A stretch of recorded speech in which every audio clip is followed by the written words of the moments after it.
of the mental health struggles that she had endured. Jocelyn was a kind, sensitive, loving girl. She cared deeply about people and animals. She especially loved her pets. Signs of her mental health deterioration began to show when she was 12 years old and got worse as she got older. Jocelyn often asked us to take her somewhere that she couldn't hurt herself. Sadly, such a place wasn't available. Our vision is a society that values and promotes mental health and wellness and is free from discrimination. A society where mental wellness is the foundation of a healthy community.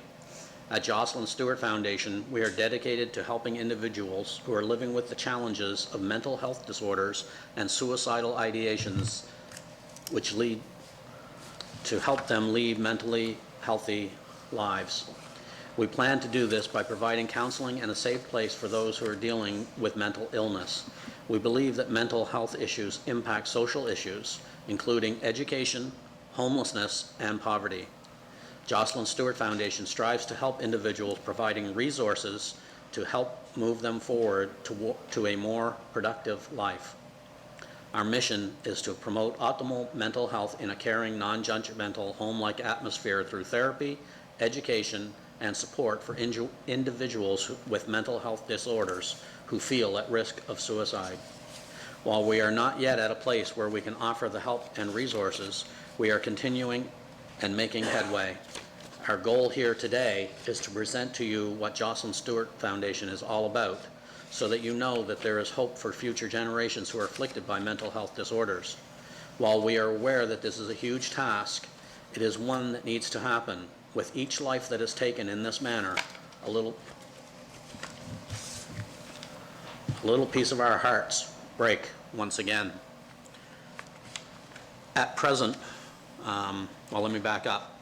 A year after Jocelyn's death, we started the Jocelyn Stewart Foundation because we knew something had to be done to help people. Since then, we have gained CRA approval as a charitable organization.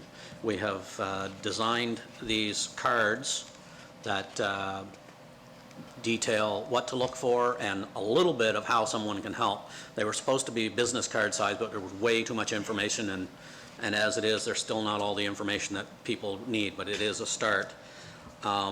We are in the process of trying to secure a facility where we can start with counseling before we move on to the goal of having a home where people can go and stay, get out of their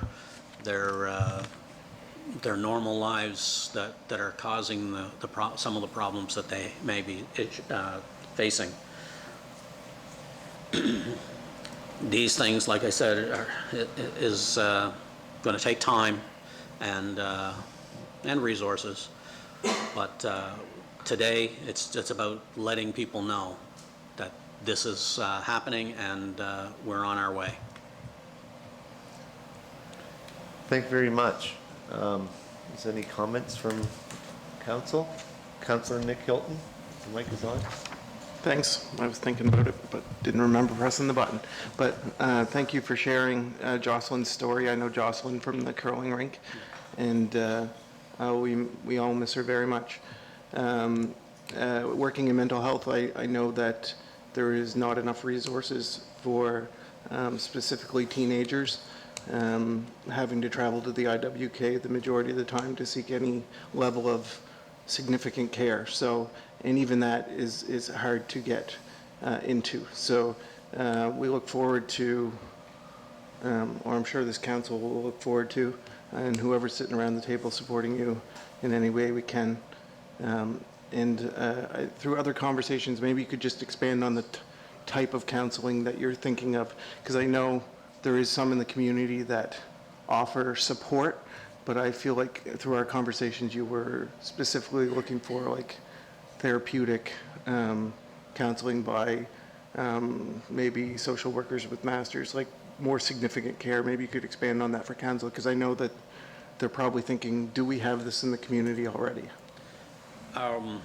Right now, like I said, we're looking at getting a facility where we can bring people in for counseling, therapy, and that sort of thing. It will be licensed therapists that are trained and registered to treat individuals such as Jocelyn and the many others who are afflicted in the same way.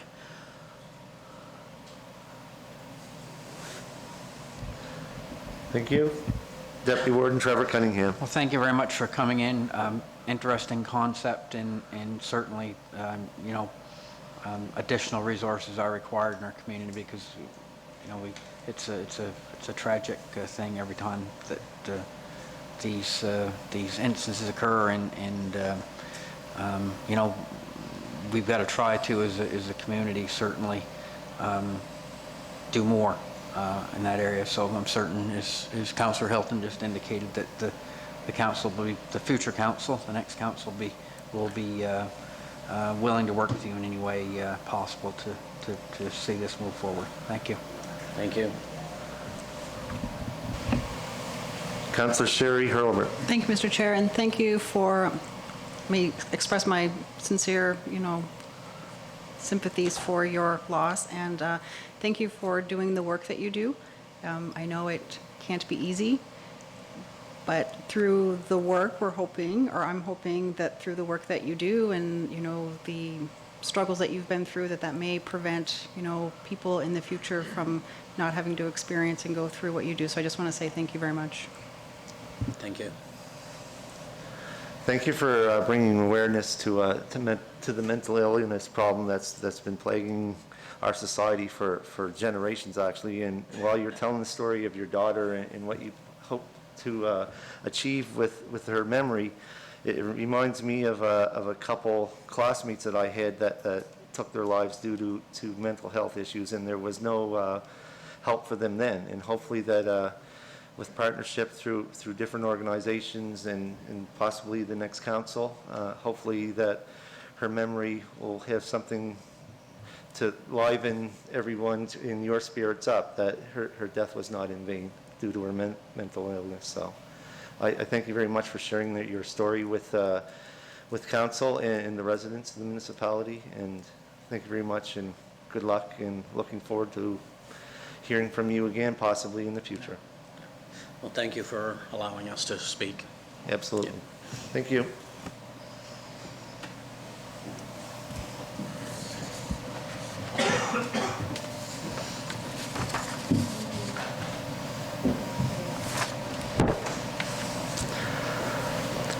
Moving on, item 6.2, the Yarmouth Curling Club. We have with us today a former warden of the municipality, Mr. Richard Hurlbert, and MLA, and along with his sidekick,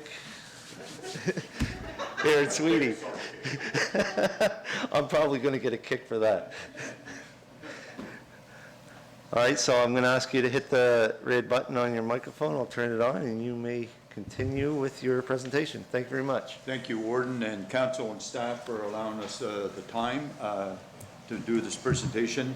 What we're going to do, Aaron will be doing the presentation, and then we'll open it up for Council for questions. Aaron? Thank you.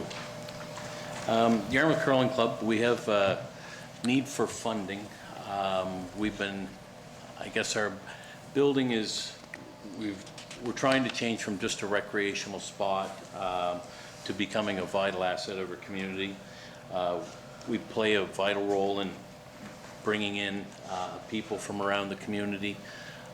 Most recently, even, we've been tasked with trying to help with retaining resident doctors and so on. Last year we were involved with that through a partnership with them. So we're trying to work on those avenues, not just as a sport, but a gathering place, a venue. And however, it's becoming very evident that our building is aging. With regards to the curling itself, we have a ice plant there, which is from approximately 1968, which is almost as old as Richard. And we also have the floor there has some frost heave in it, which we noticed every year after Christmas. Recently, we've held a couple of provincial or national events to bring tourists into the area, competitors into the area, which are very well attended, and I think they were very happy with what we've had. However, we'd like to be able to continue to do that. I know that we had used it with the last event we had there. We had, everything went well as far as everybody was watching was concerned. However, there was one day when we had to delay some of the items because of issues with our ice plant, which, so we're in need of a new ice plant where it's 1968. We're in need of a new floor. We're in need of structural issues such as, a more energy efficient building, insulated and so on. We're also looking at accessibility issues where we do have accessibility, but we don't have a ground floor entrance into the building, which we find would be very useful in the wintertime. There is one that's there, but it's around the back of the building, not where it should be for the winter. So we have some costs here that we're looking at. So the upgrades, what we've had on here now, the estimated costs, as we have in your documents there, for these necessary renovations are approximately $2.1 million for exterior work and over $700,000 for interior and exterior improvements. Investing in these upgrades isn't about just fixing up the building, it's about preserving a crucial community resource that supports the health, happiness, and vitality of Yarmouth. By doing so, we ensure that Yarmouth remains a desirable and supportive place for both our residents and the professionals who serve them. We have everybody in there from ages 8 to 88, so, and it's becoming more, we've seen an uptick in use there, so we want to keep up with that growing need. We also have some user data in here that the town of Yarmouth, we had about 19% of our membership. The municipality of Argyle was about 38%. The municipality of Yarmouth was 43%. While located within the town limits, the facilities users come across a municipality with lots of people being from the municipalities, both Yarmouth and Argyle, who may work in town or are close by. As I say, municipality of Argyle, lots of those would be from the Wedgeport area, Tuscott, and so on. So some of the upgrades we're looking at interior enhancements, leveling the rink for year-round use, ensuring it remains accessible and functional in all seasons, electrical and fire safety, addressing critical electrical issue and fire hazards, storage expansion, creating additional storage areas to improve accessibility, exterior improvements, updating the building's exterior to preserve its structure and appearance, including parking. We'd also looked at some electric EV plugs as we move along that way. We've also talked about solar panels and net zero retrofitting, implementing energy efficient retrofits to move towards a more sustainable net zero facility. Our plans for attaining funding, we are looking at the municipalities. We are looking at some of course, from within, and we're also looking at provincial and federal funding, which they've told us that, we need to start with ourselves and the municipalities first. So that's why we're here today. We believe we can get some community engagement, move ahead from that. We've also provided you with some details about the improvements that we are looking through, just some different ideas. We're down there next to the harbor. We don't really use that to the best of our ability as of yet. We would like to be able to do so. So today what we're here for is we're here for two things. We're here asking for a letter of support in our funding efforts, and we're also asking for $300,000, which would be $100,000 per year for 3 years. That is what we're looking for within our, $3 million plus budget that we're striving for. And we are asking all of the municipalities for that same amount. I think that's all. You have anything to add? No? Questions, comments? Deputy Warden Trevor Cunningham, you have the floor. Well, thanks for coming in, Mr. Sweeney and Mr. Hurlbert. Excellent presentation, and I mean, I've been really pleased to be part of this council over the last 4 years. We've got lots of things going on, including the Mariners Center upgrade, and this is something that's required in the community too, for the reasons you've outlined. Very, very important, and thanks to you too, and all the other people that are putting their weight behind this project, and I'm sure it will be seen through to fruition. So again, excellent project, and so what I'll do is to put the discussion on. I'll move that we forward this to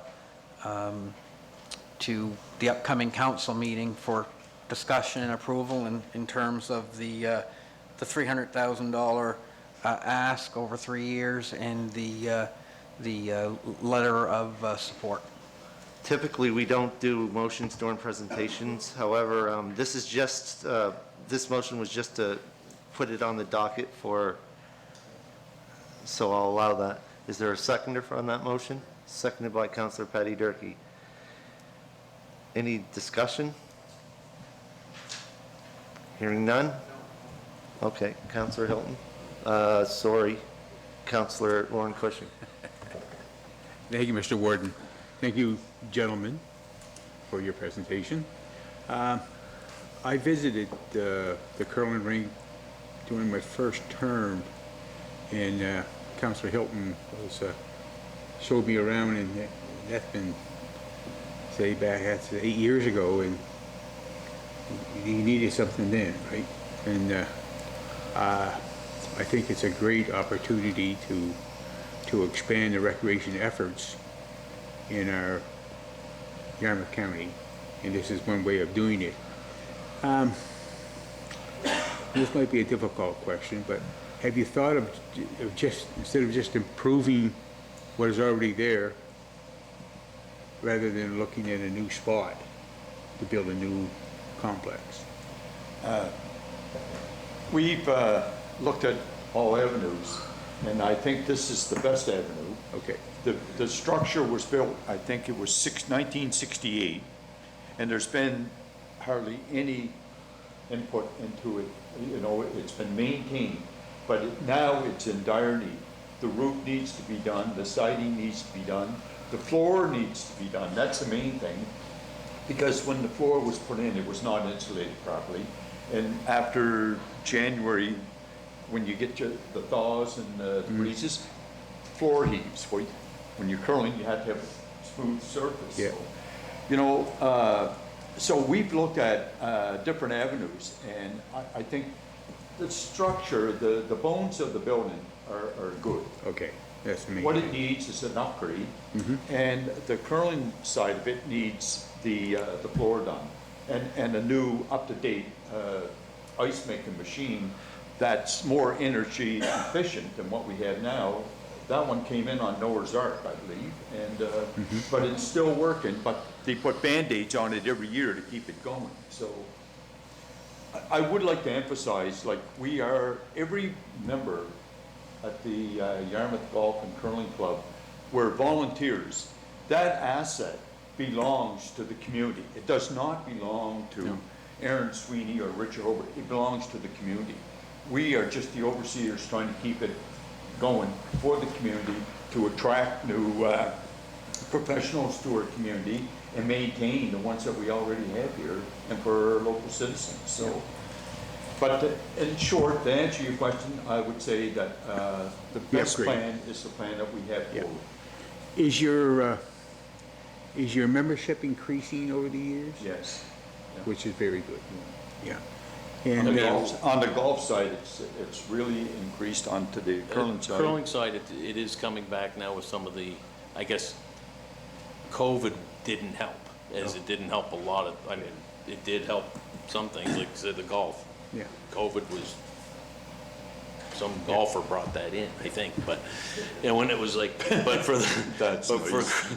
but for as far as curling goes, we're gaining ground now. Yeah. So it is, and we're getting some more attraction from outside. Like, a lot of the people that come to town, like, where we've had this influx of people who have moved here, we've seen a lot of people who have come from there, from other places, and they've said, like, where's your curling rink? Because they curled in other places, and they want to know where it is. Like, you know, I had somebody that was on my team, they moved here from Ontario. There were people from the United States who had started curling, and they're moved here, and they're like, they want to know where the curling club was. It's not something that you can really plan on up front, say, you know, at a real estate store, but, Yeah. you know, Yeah. that's where we've noticed an increase, as well as these, like I say, we had a plan there last year where we had a Tuesday night was all of the resident doctors were out.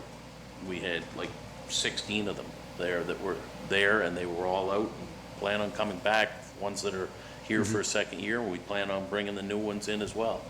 Yeah. Yeah, no, I think it's a very worthwhile project, and I'm glad Richard explained to us about the structure itself is in good shape, so it's just a matter of revamping that. But I will also mention about, it doesn't have to do with curling, but I haven't played golf for quite a few years, and this year I did play a couple of times just to get myself back into it. And the golf course is in excellent shape. I mean, where can you beat that kind of a view? And it's you know, so that was great to see. And then with the curling rink being there and upgraded, it's only going to attract more people. So I fully support your guys' efforts and the curling club itself for what they do. And thank you very much for you to let people know what's going on. Thank you. Councillor Patty Durkee. Oh, thank you, Mr. Chair. I didn't realize I was next. Thank you both, gentlemen. That was awesome. I'm actually very excited to hear and read through these plans for future development.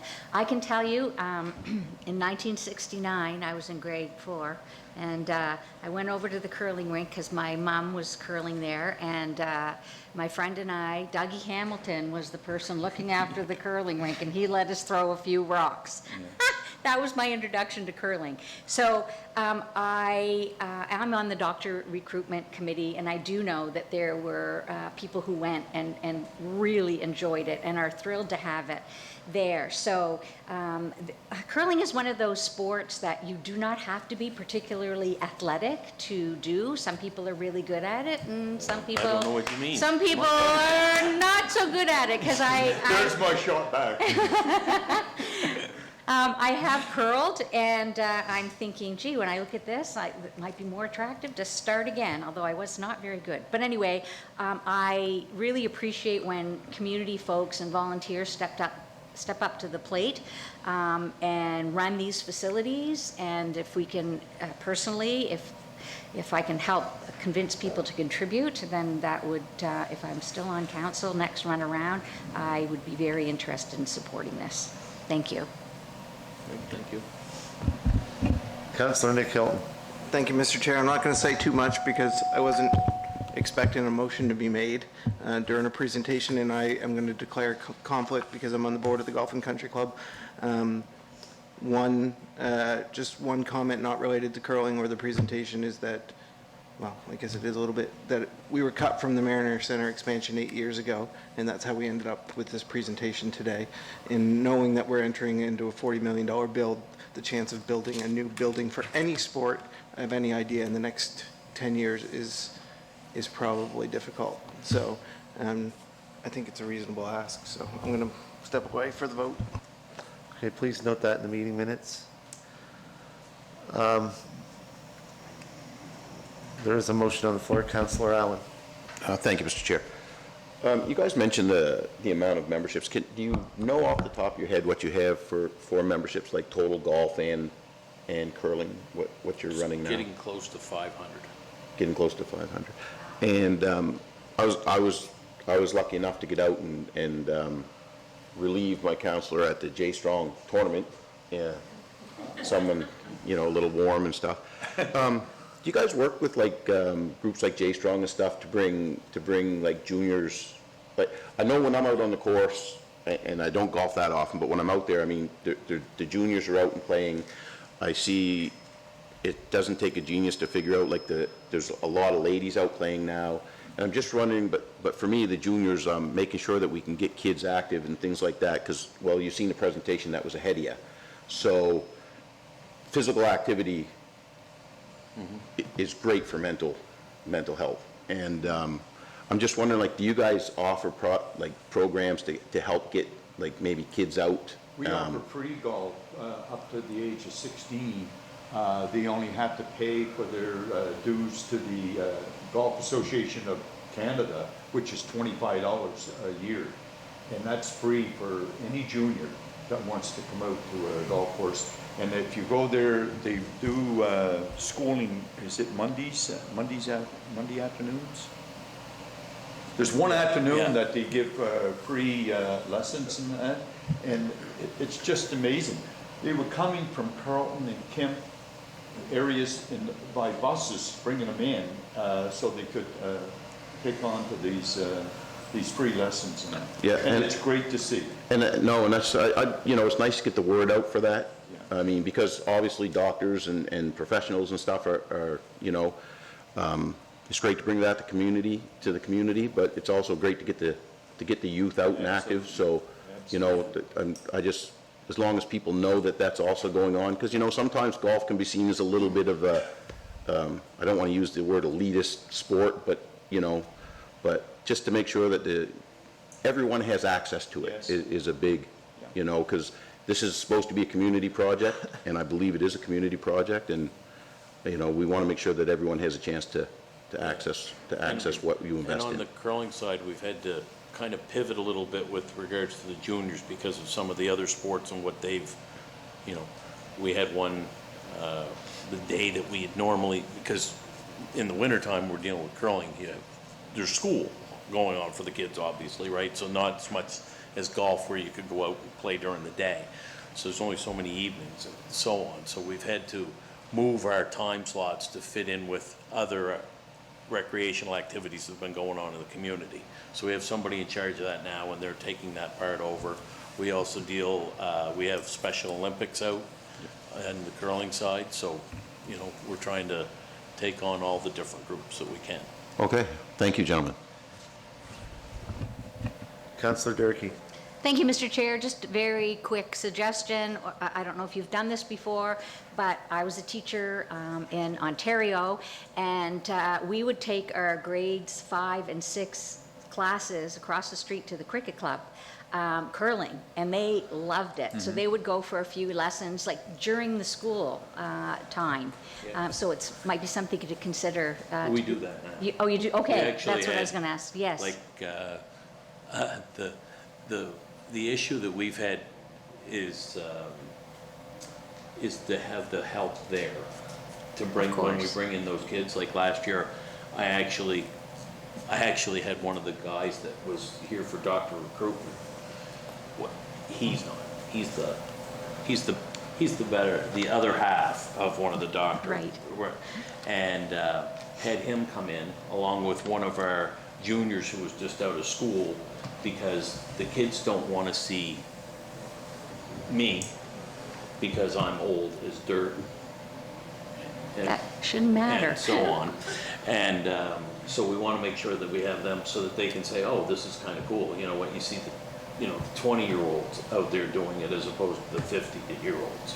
So, I know that when you start that young, it does inspire them to go on and continue. So it was a great experience then. I'm sure they would love it. yeah. Thanks.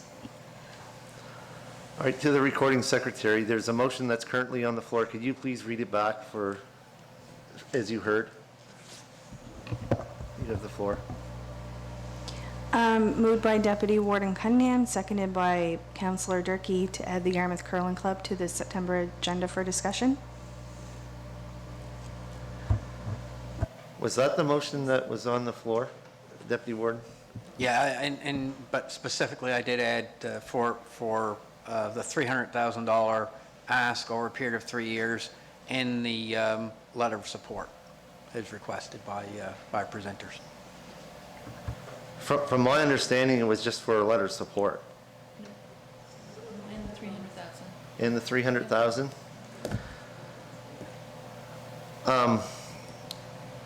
We don't have a formal application for the ask and the funding formula for this, do we, Madam CEO? Nothing on the books yet, but that's a piece of housekeeping that we can put together to complete the package. Okay.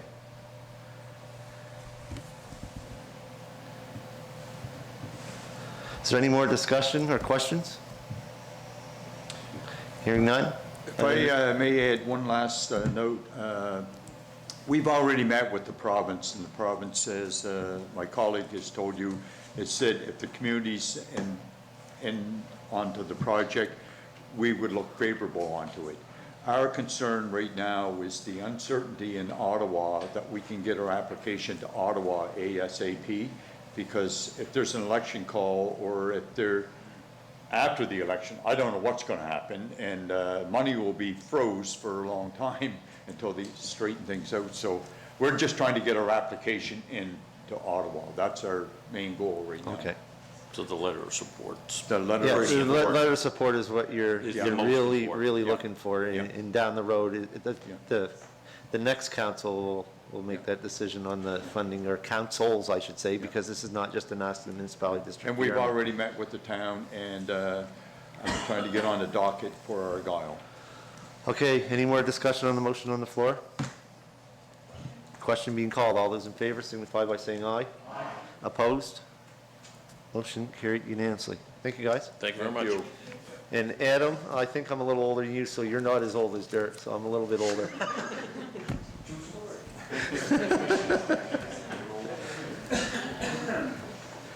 All right, item 6.3, the Director of Public Works, Derek Sutherland. Sorry? Just before you continue, something that you just said, you mentioned the next council. The motion was for the next council meeting, not the next council. Yes, I realize Okay, that. okay, thanks. Just wanted to clarify.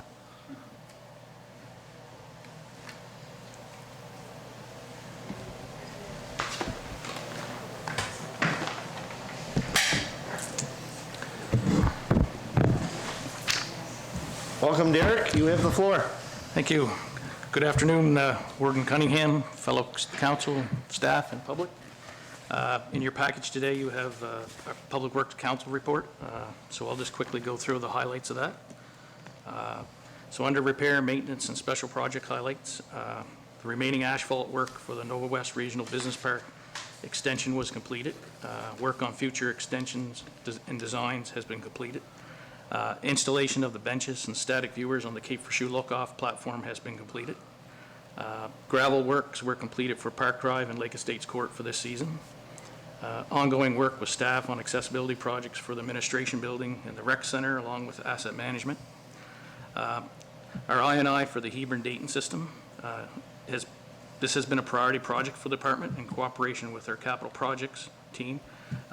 Based on the condition assessments completed by Stantec and some follow-up investigations, areas of priority were identified. So councils had allotted $500,000 in the 2024-25 capital budget for remediation work.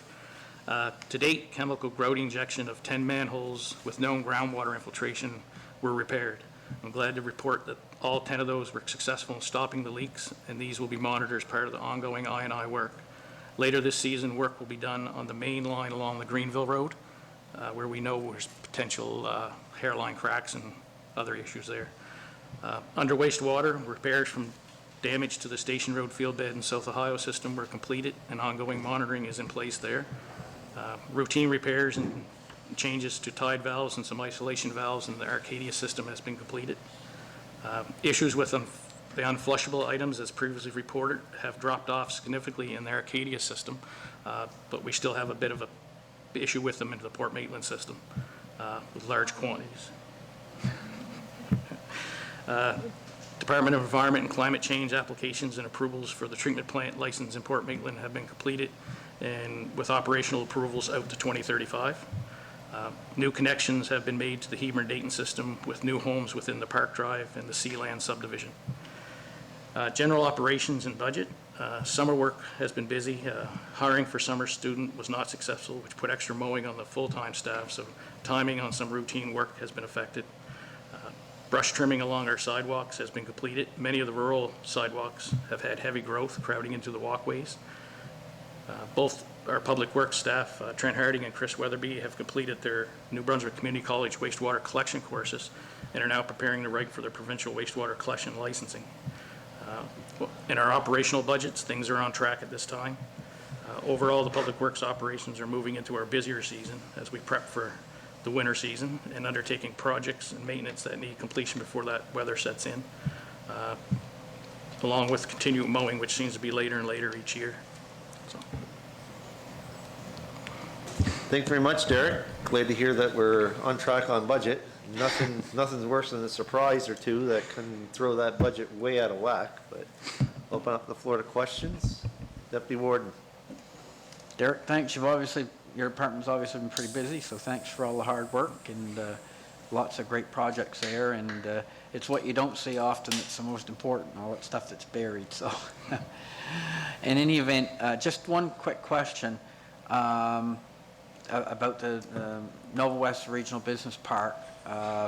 The design work's been completed for the expansion, correct? that's correct. Yeah, and when will a tender be let, do you know? I think I asked somebody that question, but I've kind of forgotten, so. Yeah, I'm not 100% sure on that. I think I could direct that back to our CAO. I can take that, Mr. Chair. So because of the construction schedule and the delays in getting some final answers through the engineers on some archaeological pieces, the strategy is to hold off and let the tender in January, February for the construction season and next year, pending approval from council.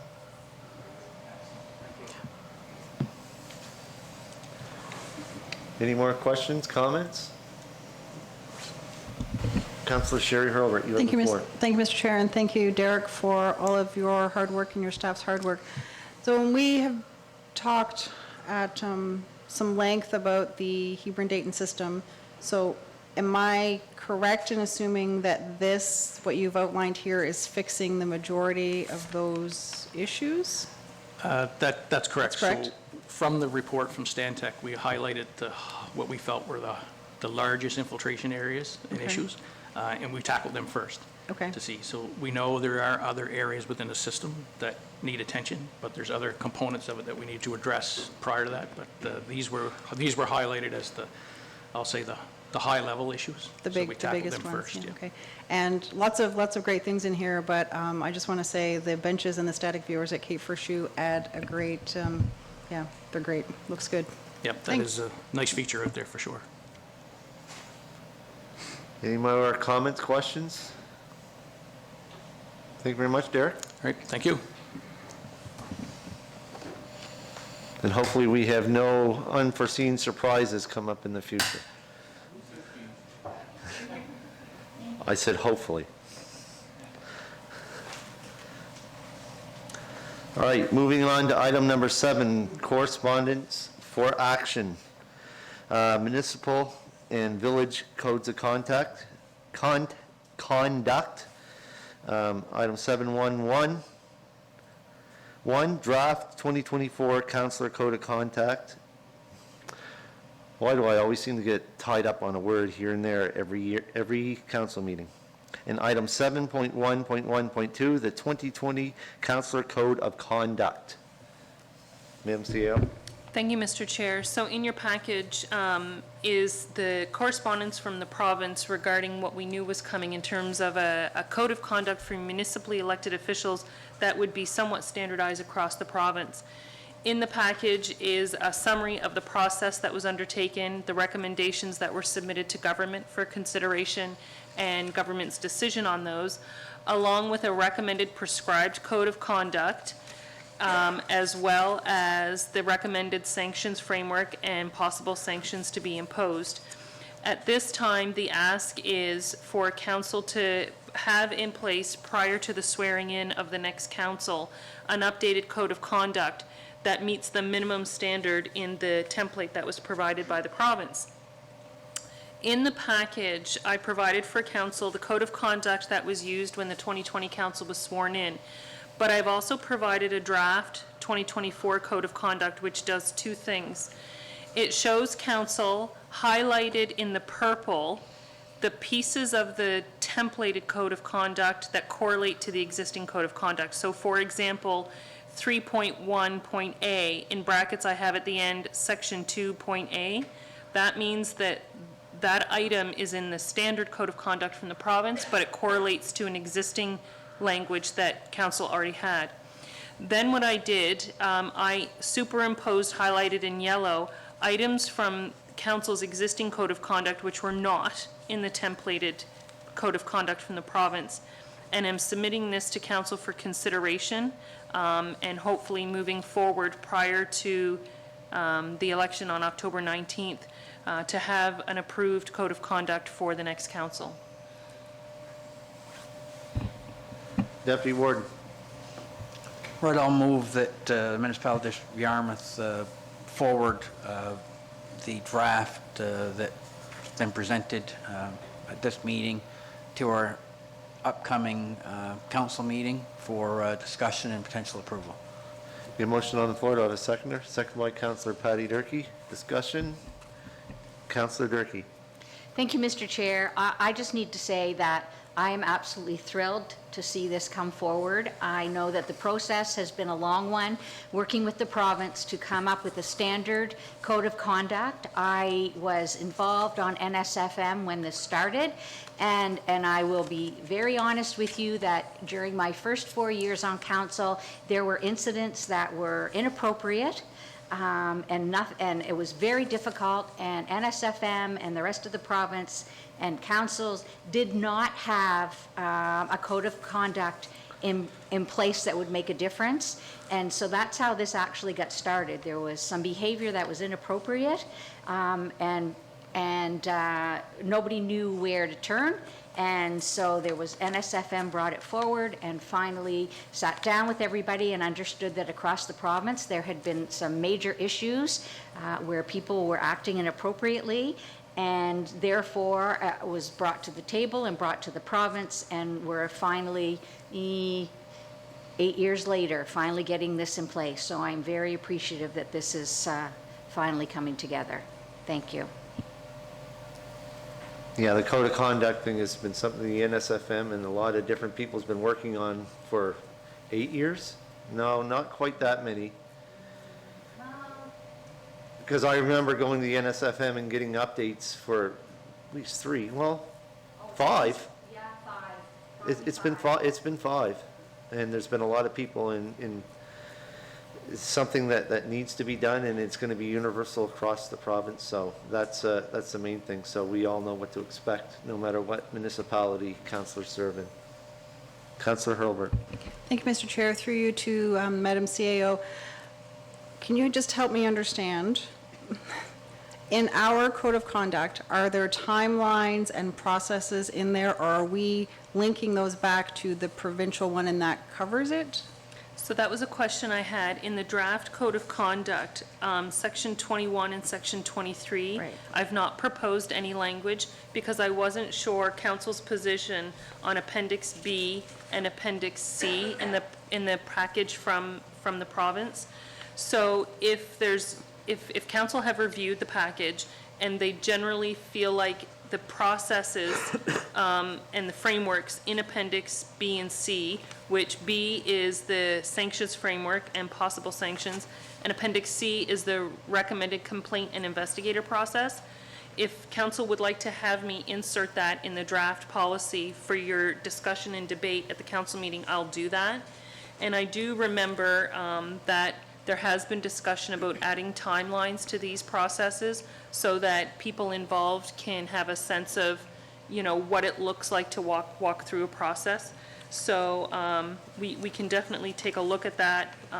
And where there are no recommendations for timelines, we can put some language in a draft document for council to discuss. Okay, thank you. I don't know if I need to amend the motion, but Yes, if I was just thinking that, Okay. if you wish to have that edit, I would do an I- amendment, because technically, Committee of the Whole is where we do the legwork Right. and recommendations to staff, and then they bring us the stuff in regular count. Right. So if you wanted to make an amendment to include those things you just Okay. mentioned, now Like would be the Appendix B time. and Appendix C for me makes sense. I'm not sure if it's 100% perfect, but I think it's better than having nothing an hour. So I'll make the motion that our draft, what do we call this? The municipal code of conduct, that staff include Appendix B and Appendix C. Yeah, so you're making that amendment to the main motion. Is there a seconder? Second by Councillor Patty Durkee. And again, we know that, you know, now that we have this in front of us and we can see it, we can take the next couple of weeks to go through it and figure out if there are any things that, maybe there's a minor thing here or there that we can have a discussion about changing, but I think something is better than nothing, and I appreciate staff's work on what they have. But I really think that timelines, for me, are, you know, important. Like, you know, Madam CAO said, we need to know how long it's going to take, what the process is, who's going to do what, and I think that the province's document outlines that fairly well. Thank you. No, I totally agree with that statement, because for the simple fact, if an incident does happen, at least it will have a timeline on where things should be done. So that means that something is not going to be just laid and let sit. It will hold people's in charge, feet to the fire, so to speak, and accountable to following a procedure. And for me, it's all about the policy. If it's not laid out, well then, how long does it take? 3 months, 6 months, a year and a half? I don't know. So I think it's important that that's in there, so I'm full support of the amendment. Councillor Allen. Thank you, Mr. Chair. I've been looking through this, and just a quick question, and maybe I'm just missing it. Hold on, I just want to go back here.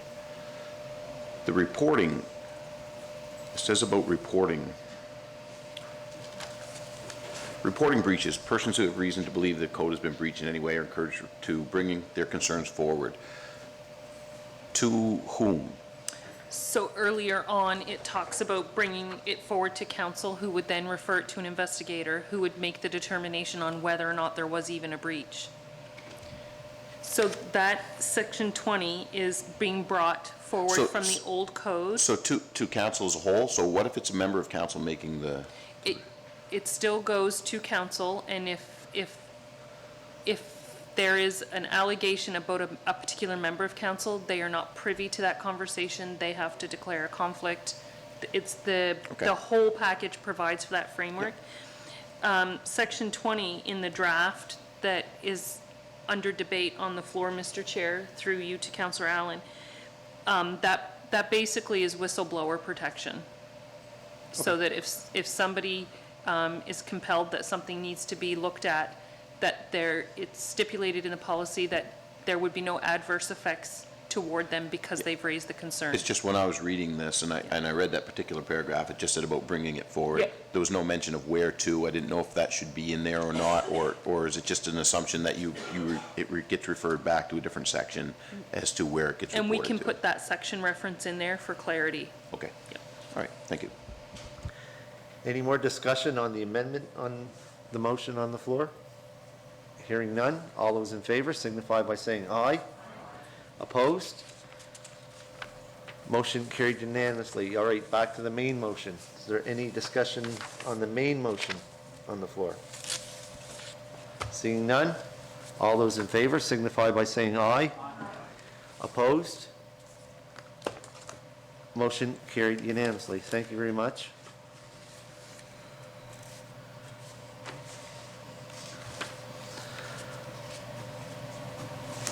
Moving on, item 7.1.2, Mariner Center.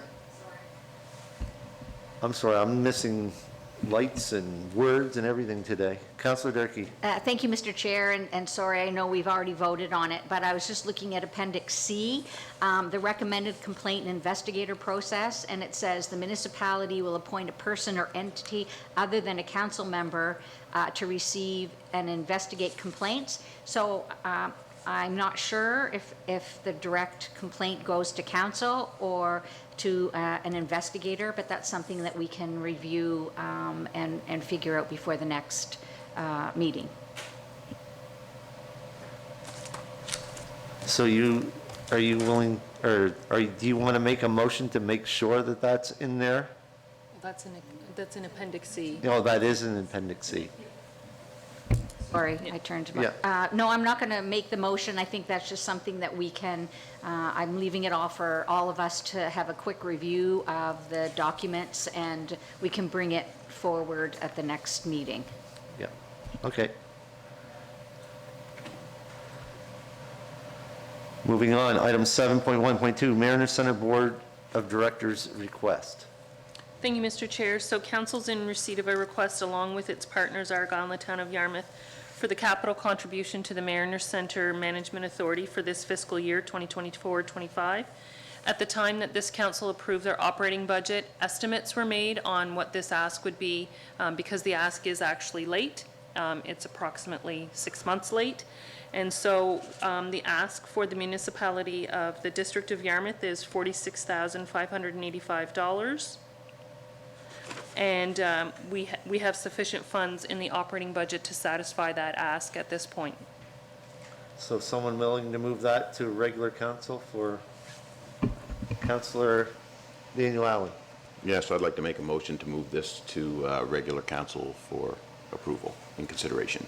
Consideration and approval. Motion on the floor, seconded by Councillor Lauren Cushing. Any discussion? Councillor Sherry Hurlbert. Thank you, Mr. Chair, and thank you, Madam CEO, for pointing out that this is definitely late. And I'm not sure if anyone around this table can answer or how we would get clarity on why our 2024, we did our due diligence as council months ago on capital projects, and I'm not sure, or if there's anyone that can explain to me or this council why this would be as late as it is. Any insight? So I think the correct process to pose that question and receive an answer would be for council to write a letter to the Mariner Center Management Authority Board, pose the question, and receive the answer. Did we already vote on? Oh, sorry. Okay. Any more discussion on the motion on the floor? Hearing none, all those in favor signify by saying aye. Opposed? Motion carried unanimously. Councillor Hurlbert. Thank you. I'll make a motion that we write a letter to the Mariner Center Board. Mariner Center Management Authority Board. Mariner Center Management Authority Board, inquiring as to why the capital ask is 6 months, why it's late, just late. Okay, so that's a recommendation to regular council? Yes, sorry, yes, recommendation to regular council. Okay, do a seconder, seconded by Councillor Daniel Allen. Discussion on that? Seeing none, all those in favor signify by saying aye. Opposed? Motion carried unanimously.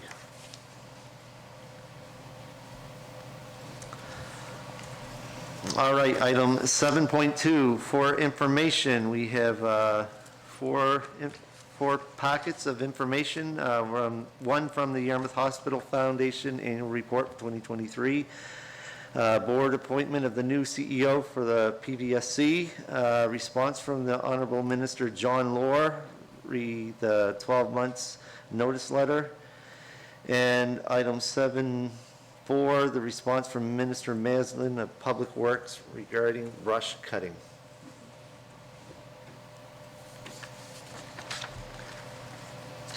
No comments? All right, moving on. Old business, item number 8. 8.1, the community mailbox streetlight Bunkers Island Road. Now, if you all remember, this was a motion that was tabled at the last council meeting. So, in regards to process, I'm going to need a motion from a council member and seconded by majority vote that this motion be lifted from the table. And please be reminded, the motion that you're lifted from the table is the one that was made that was tabled. And that motion is that staff provide a briefing and recommendation regarding the addition of a street light to the mailboxes on Bunkers Island in accordance with the street lighting policy S-088-98. And also reminding council, this is the motion that we'll be speaking on, and this is the motion that we'll be voting on, provided that there's no amendments. Is everyone clear? Mr. Chair, I think you meant to refer to this motion. This is the motion that was tabled. Which Not- one? Not the briefing note. Oh, Yep.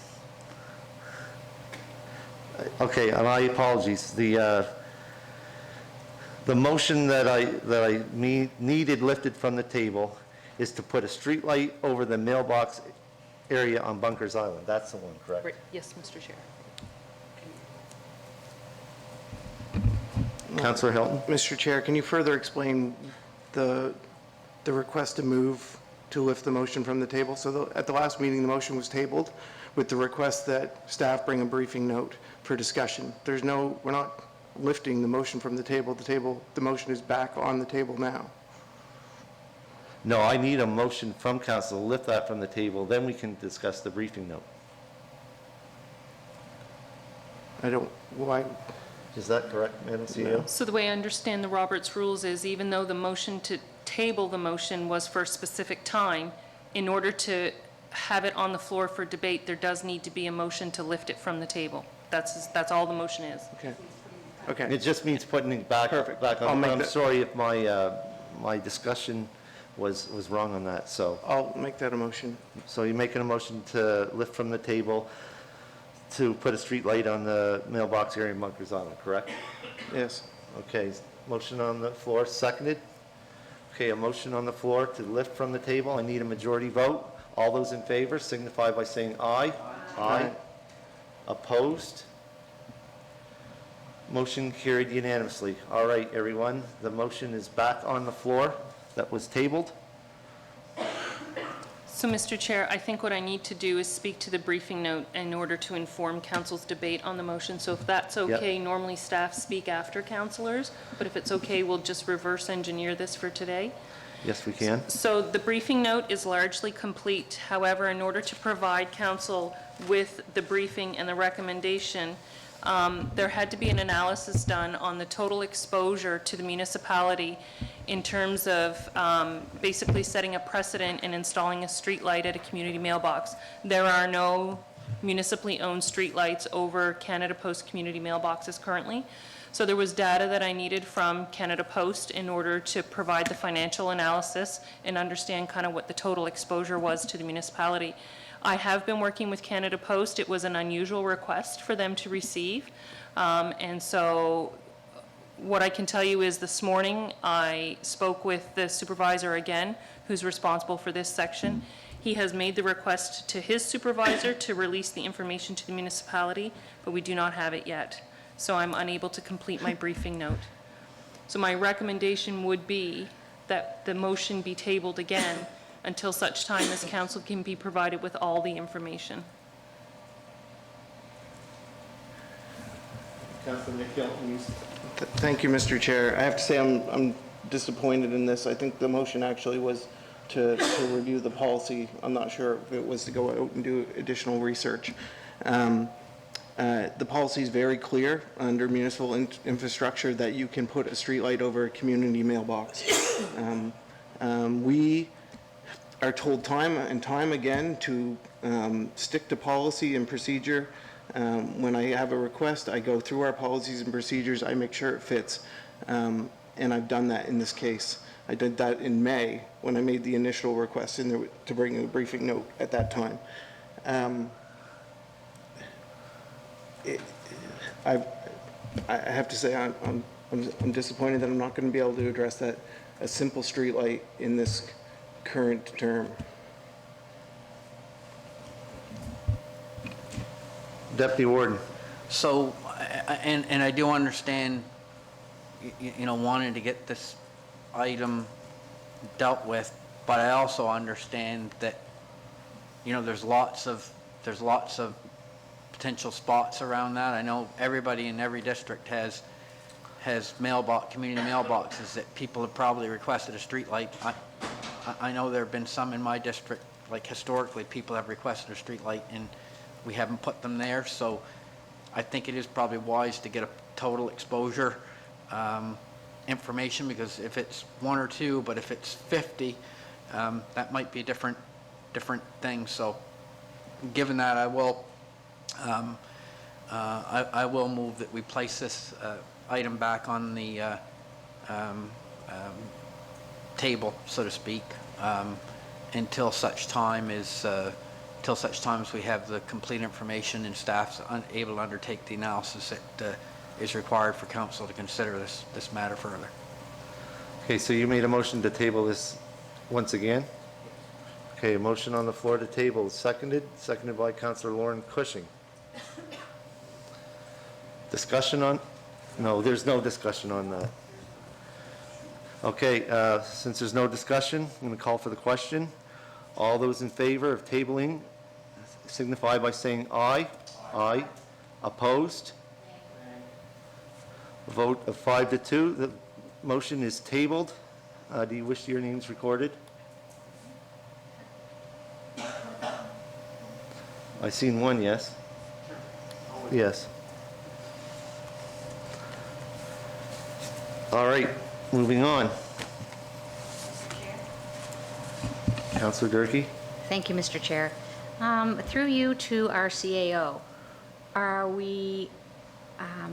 can you clarify what it is we're actually asking from Canada Post? Are we asking how many mailboxes that would be in our district that could use that? Or are we looking for them to provide some lighting? Can you just clarify for everyone what it is we're looking for? Thank you. For sure. So when council last addressed this issue, what I understood some of the concerns were around setting a precedent in the policy in terms of adding municipal assets to federal assets, was around not understanding the full extent of, the implications of setting the precedent.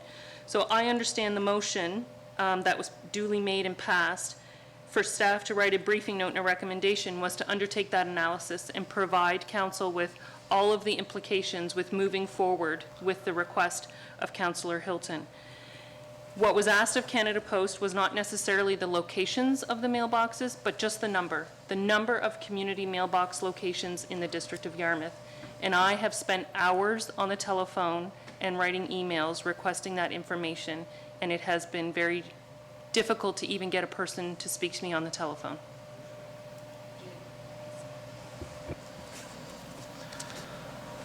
All right, moving on. Item 8.2, the Pleasant Valley ball field motions that were laid on the table. So once again, we need a motion to lift from the table the motion to provide $755 from the Parkland Dedication Fund to the Pleasant Valley ball field for maintenance. So I need a motion to lift from the table. Moved by Councillor Nick Hilton. Do I have a seconder? Seconded by Councillor Sherry Hurlbert. Motion on the floor to lift from the table. All those in favor signify by saying aye. Opposed? Motion carried unanimously. All right. That motion is on the floor. Discussion on the motion on the floor. Councillor Nick Hilton. Thank you, Mr. Chair. And this was brought to the table due to a safety issue at it's a privately owned ball field in Pleasant Valley, but it is used widely by the public. It is identified as probably one of the only ball fields in Yarmouth County that is privately owned and used by the public, used weekly by organized baseball residents in the community that use it for a dog park and and a safe place for active transportation.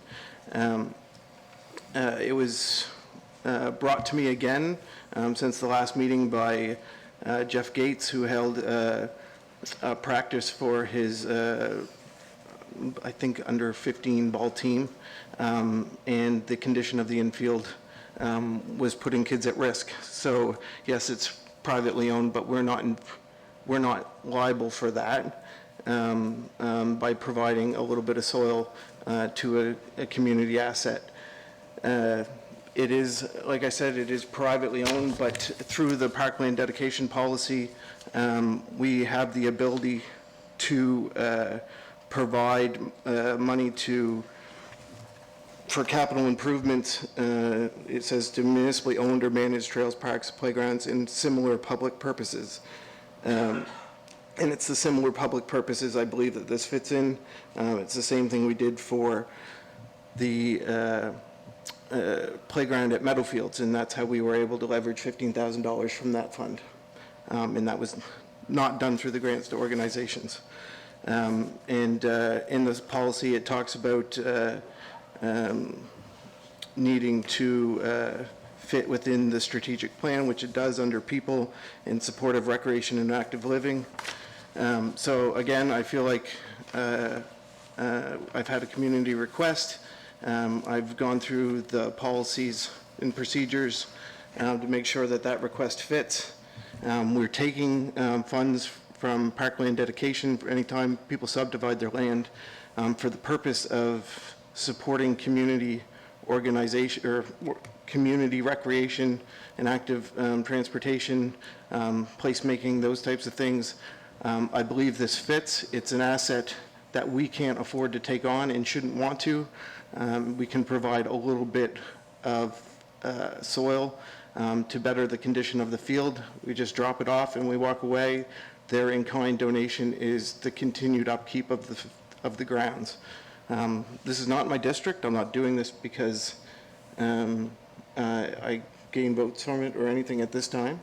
And that's not why I would ever do it. That's what someone mentioned. It's not why I would ever do that. This is a community asset that we can invest $755 in and get year-round access to for the residents of Carleton and Pleasant Valley that don't have a similar facility like that out there. So that's the information I have. Thank you very much, Councillor. I'm going to speak to that next. That does not fall under our grants policy for the simple fact that that is owned by an individual. The ask did not come from the individual. It come from a user of the facility. That's the first thing. Typically, when we get requests, it would come from an organization. I'm afraid of the precedent this would set because there's lots of privately owned assets across the municipality that the public uses. And if we start with this, what I'm afraid of is it's going to balloon. Well, and I can just hear it on the campaign trail, well, you gave this amount of money to improve their land. Why can't I get it to improve this? And you mentioned something about the playground. That was a totally different situation. I'm very uncomfortable in setting a precedent with this, and from my understanding and reading over the motion, again, it does not comply with policy. If our policy stated that, then absolutely.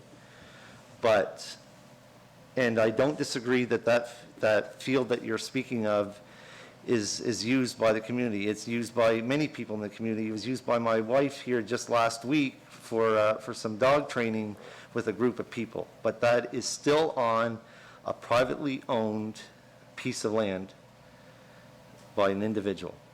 And I cannot support the motion that's on the floor. But however, I do understand the reasoning why. Maybe down the road, there may be an organization that takes over the upkeep and stuff of the field and put a grant application in to add some dirt. That may work down the road, but as the motion sits right now, I personally cannot support that. Councillor Daniel Allen. Thank you, Mr. Chair. I played a lot of games on the Brazil Lake ball field, some in actually national tournaments. And I think at that time, the municipality had been putting a little bit of effort into the upkeep for those tournaments and things like that. The only thing I can say, I will agree with you, I would have really liked to see an application come from either the groups or something, as opposed to just a personal ask to Councillor Hilton, because I really think it kind of puts him in a little bit of a tough situation to come here without like an official ask such as we got from the playgrounds. Because to be honest, I don't know if one load of gravel will do much out at the Brazil Lake ball field. Like they may, I would really like to see maybe I'd like to see an official ask of what might help them to actually help make it a little bit better. It might not be $755. It might be $1,600, might be a couple loads of gravel or something of that nature. I just, I don't know how we know as a council, that $755 load of gravel, not that it won't help, but it's going to do the job to make the safety issues that are the concerns better. Unfortunately, most of us, I would say, have played sports, and getting a ball in the chest or getting a ball in the face, anybody that's played when you're playing baseball is sometimes part of it. But definitely would like to see it better. Again, I would prefer to see an ask and just to know that what we're going to do is going to make it better, as opposed to hoping it's going to make it better. Councillor Hilton. Thank you, Mr. Chair. And just for clarity to the warden, this has nothing to do with the grants policy. This is the parkland dedication policy. This is two separate policies. The parkland dedication policy allows us to spend money on, like I said, managing trails, parks, playgrounds, and similar purposes. And 50% of those funds collected by previous year, the municipality has the ability to spend that money, not the grants policy money. Like I said, I read it. I feel like if you're going to vote against it, you're not voting against it because of policy. You're voting against it because you're voting against it. To Daniel's point, if we've already done work there in previous years for other reasons, then we're just continuing to do the same thing by supporting the residents in the community. If the recreation has done work there for old timers, national events, then so be it. And I did talk with Wayne Hurlbert, who owns the property, who did say that a load of fill would go a long way. It's $754. It's expensive because it's specific to it's a specific mix from Quality Concrete for recreation fields. It's the same mix that our recreation facilities here use. It's only made by one company in Yarmouth and one time a year. So it's not that I haven't done the homework on the ask. I have. If you want to vote against it, you're welcome to vote against it, but it's not the grants policy. It's the parkland dedication policy, which council has the ability to spend, just like we did for the playground, which we don't own. Mr. Chair. Madam CEO. Thank you, Mr. Chair. So there are two policies under consideration with respect to how Councillor Hilton is framing the motion on the table. So the parkland dedication policy, P-828-22, takes the total parkland dedication revenue generated through subdivision and splits it in half. Half of the money goes into the municipality's capital reserve fund, and that is used at council's discretion through the capital investment plan for projects council chooses to support. The other 50% goes into the pot for the grants program, which would fall under the grants policy G-068-09. So because this project is not on council's capital investment plan, if council wishes to move forward, it's problematic because $755 does not meet the threshold for a capital project under public sector accounting standards and the FRAM framework for our accounting practices. So then that leads me as an administrator to go to the grants policy and see if there's a way that this project could be supported through the grants policy. As I understand the grants policy, there's a challenge with supporting the project because council does not have the authority under the MGA to give money to a private citizen. It would have to be to a not-for-profit. So if council wanted to support the project, I think that a not-for-profit would have to be identified who could receive the money and undertake the work. So, clarification, Madam Chair, it says capital reserve or operating reserve.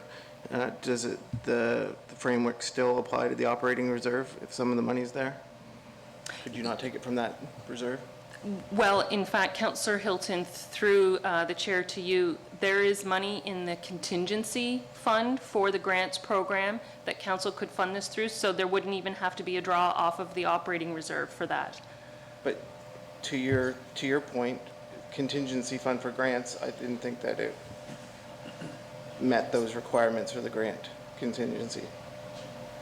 Well, I guess, so From an administrator's perspective, the originating problem with this motion from an administrative perspective is an application has not been received where council could receive all of the information from the applicant. So a late application under the grants policy generally does have to demonstrate why it's late. Doesn't mean that it can't be supported by council, but the application generally has to demonstrate why it's late. So it is a bit problematic that there's no application, there's no documentation to go along with the motion. Doesn't mean it can't be supported, but it is a bit out of the ordinary.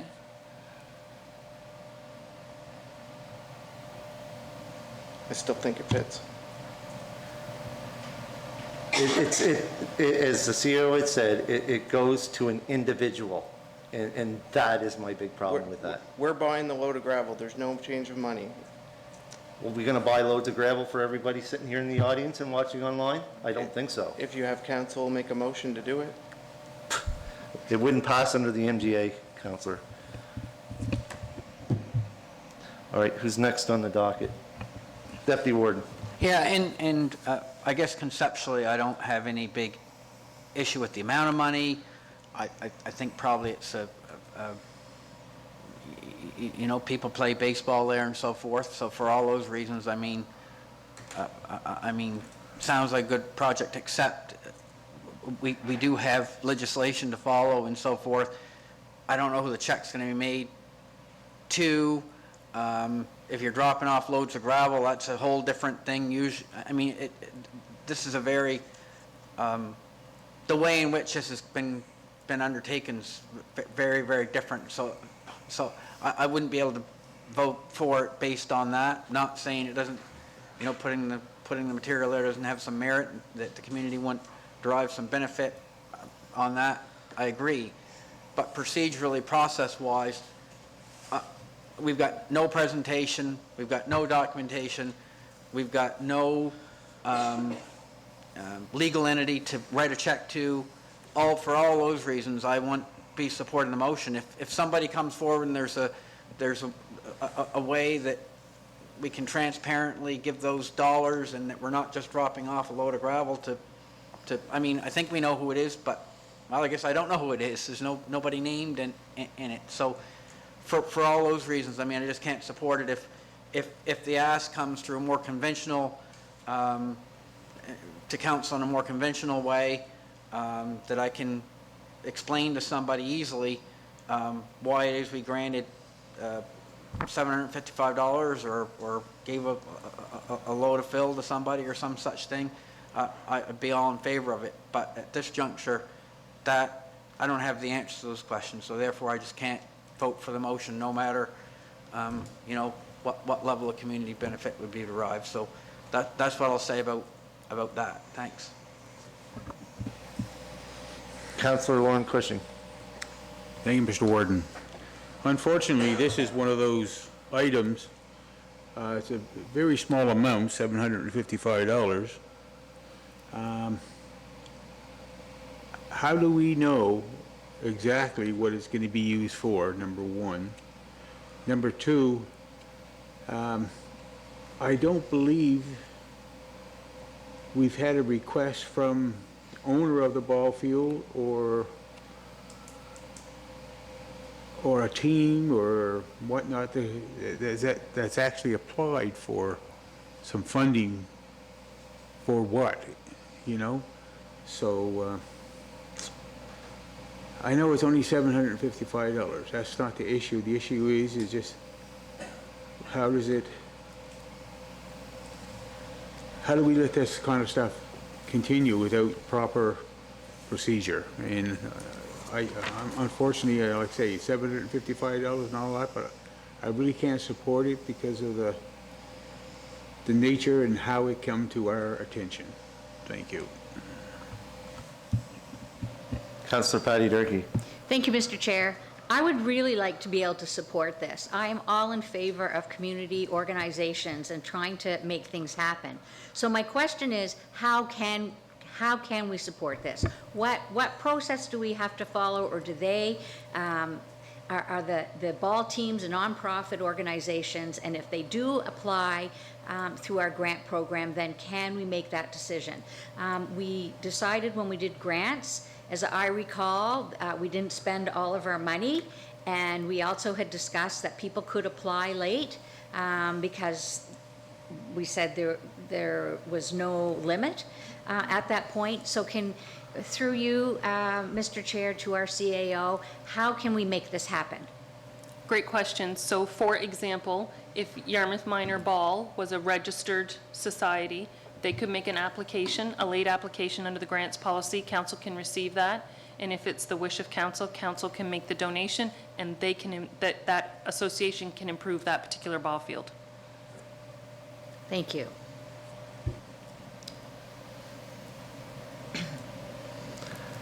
So I'm just thinking, I'm trying to make this work. So I know there's a motion on the floor, and I'm wondering how we could reach out to the Minor Baseball Association and request. Can that happen? I don't know. We're getting really into the gray area here, trying to make something that I personally think is a little bit unethical, trying to make something work that didn't come from a request from an organization. Now, you can put whatever motion you like on the floor, but at this point right now, I can't support anything in regards to this, even the current motion on the floor, but that's my own personal opinion. Like I said, you can put a motion on the floor. Is it all wishes of council for Councillor Hilton to speak a third time? Councillor Hurlbert, you haven't spoken yet. It'll be okay. So I think that $755 is really minor. I do like the fact that we should have a process, and just making sure that if this motion doesn't pass, that it is still okay for, we'll say minor ball, to give us that application, that we can still go back and do that even if this motion doesn't pass today. That's right. My understanding would be that that would be materially different because the recipient would be different. It would be an application and through that process. And so I'm thinking, because Councillor Hilton has mentioned people who are associated with minor ball and maybe not minor ball, that would be an okay organization, because we think that the adult league isn't a nonprofit.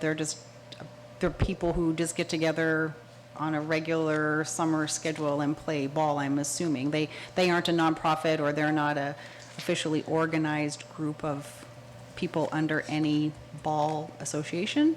Question mark? I don't know the answer to that. But if we think we can get an application from minor ball, then I would be okay with that. Mr. Chair, could I just maybe offer a recommendation on process to help council navigate this? So the motion that's on the floor requires a vote to deal with it. And then a follow-on motion could be to direct staff to engage with Yarmouth Minor Ball and assist them in an application process that would perhaps achieve this goal. Permission to talk a third time. Is it wishes of council to allow Councillor Hilton? I don't see any. Go ahead, Councillor Hilton. Thank you, Mr. Chair, and I can't find it in the grants policy in front of me, but I somewhat remember saying that if you don't own the asset, you can't apply to invest in it.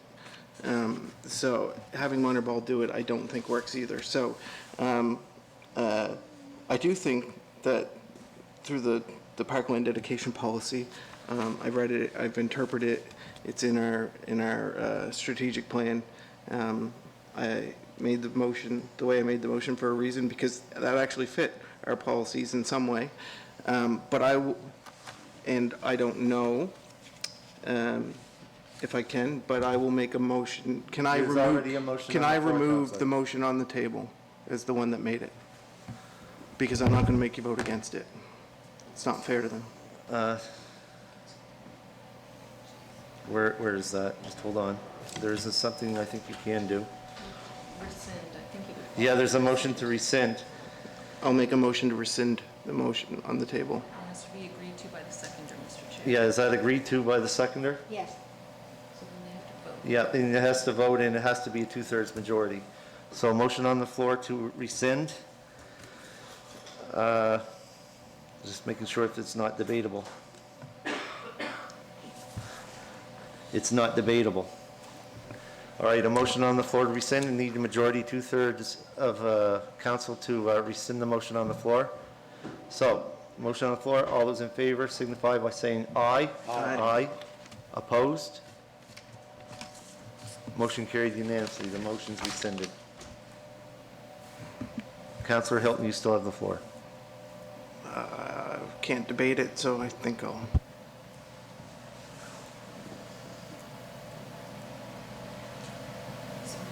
Mr. Chair, I understand that the question was voted on, so now there are no motions on the There's no floor. motions on the floor. So I think that the chair is in a position to accept any new motions. Correct. Councillor Durkee.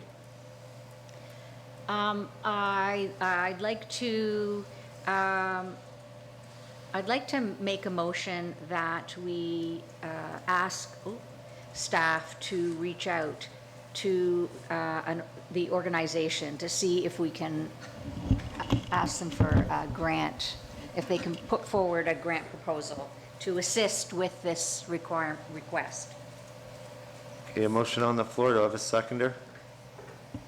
Seconded by Councillor Sherry Hurlbert. Councillor Durkee, you still have the floor. Motion's on the floor. No, continue. I do, but Councillor Nick Hilton. Thank you, Mr. Chair, and I appreciate Councillor Durkee's request, but even the motion to reach out to an organization, it's not an organization.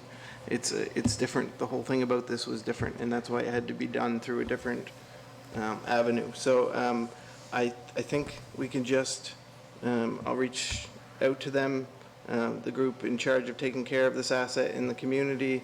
I'll let them know what their options are, and they can choose to follow up in another way if they want. Councillor Sherry Hurlbert. Thank you, Mr. Chair. I haven't read or reread the grants policy, but when I quickly look, and I would, clarity from the CAO would be greatly appreciated, but under 5.2, it says grants shall be restricted to organizations, groups, and associations who are providing a service to the municipality of the District of Yarmouth and area residents. So group doesn't mean a nonprofit group, does it? Is there something else in there that defines what a group is? So in interpreting policy, you cannot just take sections No, out of that's right. context. So 5.1 says, only not-for-profit charitable groups and organizations are eligible for grants. Okay, Yeah. thank you. Councillor Allen. Yes, this is quite an adventure we're on here. I just want to make sure through, and I guess Councillor Durkee's left the room, she just said to reach out to the organization. Do we know which organization? Is it just going to be Yarmouth and Area Minor Baseball? Should that be specified in the, because I don't even know if Yarmouth, I don't know if minor baseball are the ones that are even accessing the field. But it may be worth a call to find out if they are, and if they're interested in applying.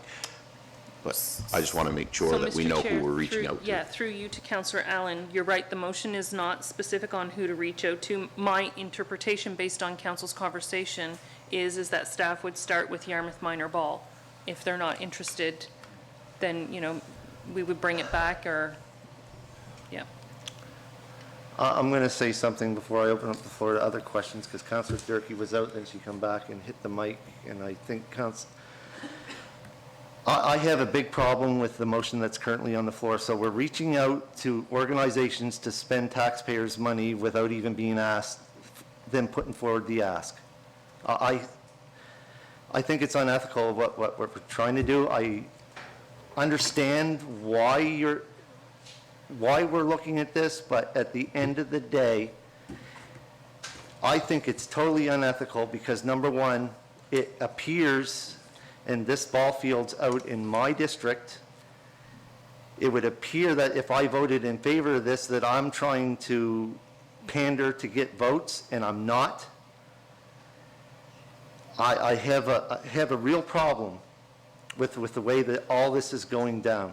I cannot refuse to have a motion put on the floor, but I will say this. It doesn't look good. It doesn't pass the smell test. I have no problem with an organization putting forward a request for funding to do some improvement to some recreational area.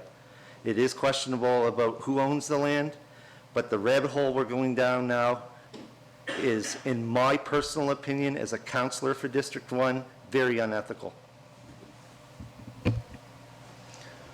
So I'll start off by saying that I think I won't be voting in favor of the motion simply because it doesn't give staff enough direction as to which organization to go to. And to the warden's point, we don't go out and solicit groups to make applications. If they want to make an application, we can look at the application at that point. But we've just spent too much time on this issue.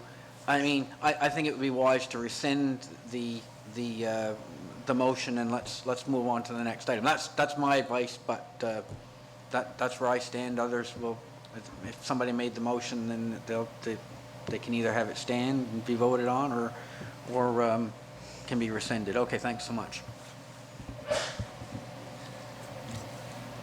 Councillor Nick Hilton. Thank you, Mr. Chair. I rescinded the previous motion to give everyone a way to get out of this. And here we are debating a motion that doesn't even fit the guidelines anymore. My motion, I believe, did, and now we're debating one about the grants policy that does not. So I strongly encourage to rescind this motion and let's move to the next item. Councillor Durkee. Thank you, finally. There was no need for some of that discussion, but unfortunately, everybody else's buzzers were going before mine. So, under the circumstances, just trying to figure out how to help this situation to support a community ball field, I would like to make a motion to rescind the motion. Okay, is that okay with the seconder? Okay.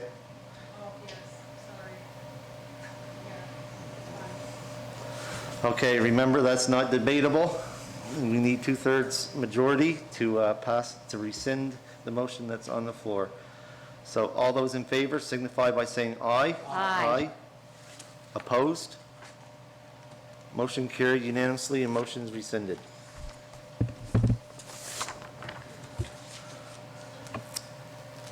Any more on item 8.2? Item 8.3, MCEB considerations for project cost contingency. Madam CEO. Thank you, Mr. Chair. So in council's package today is a briefing note that the project sponsor provided to the Mariner Center Expansion Board, who is the board that's been given authority to manage the construction of the expansion at the Mariner Center under the scope of work in the budget that was provided. Today, the project was tendered, and the Mariner Center Expansion Board received the briefing note to provide for a contingency plan in case the tenders come in more than 10% above the most recent estimates. And the reason for that is to provide a mechanism to make decisions quickly in order to preserve pricing. So let me give an example. The approved budget allotment for the board is $38 million. If the tender was to come in at $38,250,000, the board could not approve that. The board would have to go back to all three councils and request additional money. So this contingency plan is to prevent something like that from happening. There is an upper limit threshold. The amounts are in the recommended motion in terms of each council's upper limit in terms of financial exposure. The recommendation of the project sponsor was supported by the Mariner Center Expansion Board and has been recommended to all 3 councils for support, and support has been given already by the town in Argyle.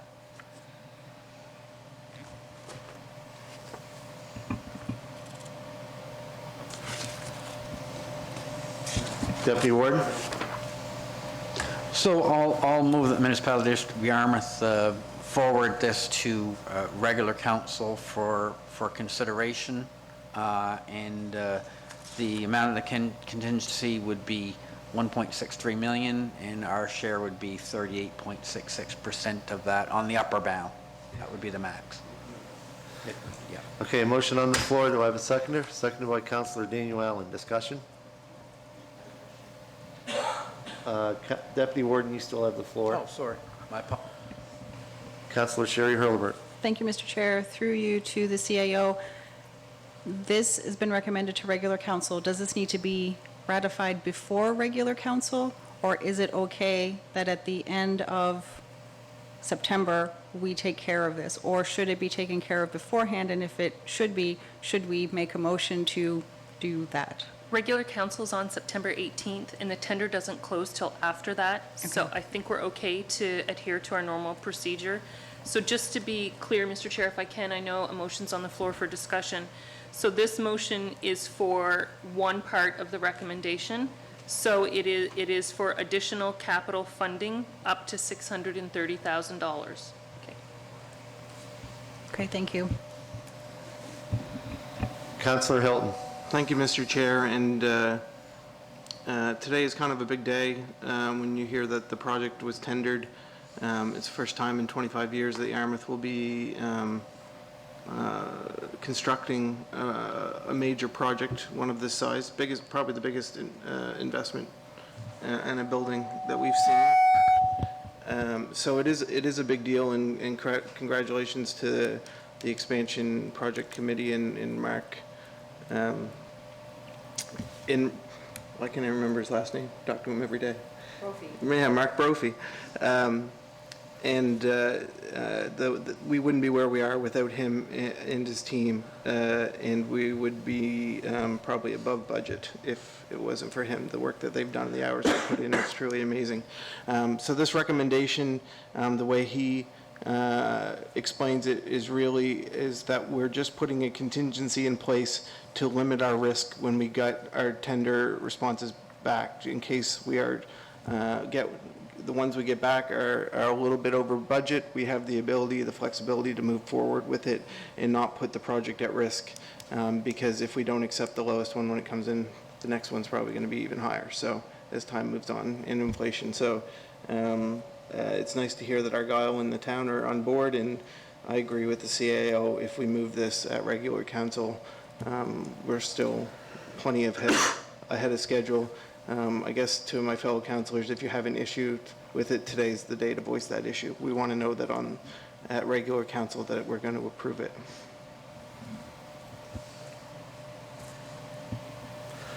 Any more discussion on the motion on the floor? Seeing none, all those in favor signify by saying aye. Aye. Opposed? Motion carried unanimously.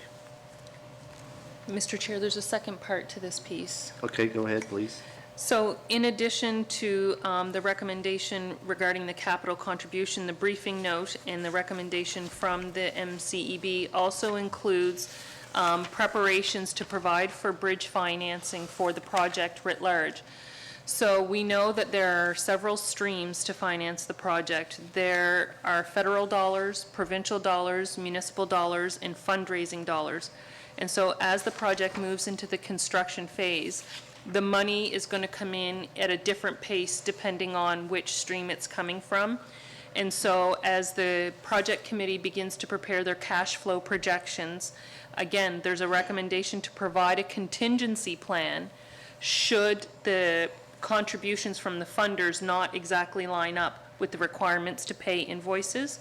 So the second motion in there is to provide temporary financing commitment of $2 million, with the municipality of Yarmouth's share being $773,200, to support the potential cost overruns based on cash flow management.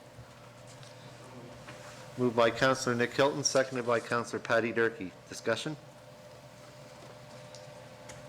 Madam CEO, I do have one question. That's money that we've been putting aside all along, correct, in our budget over the years?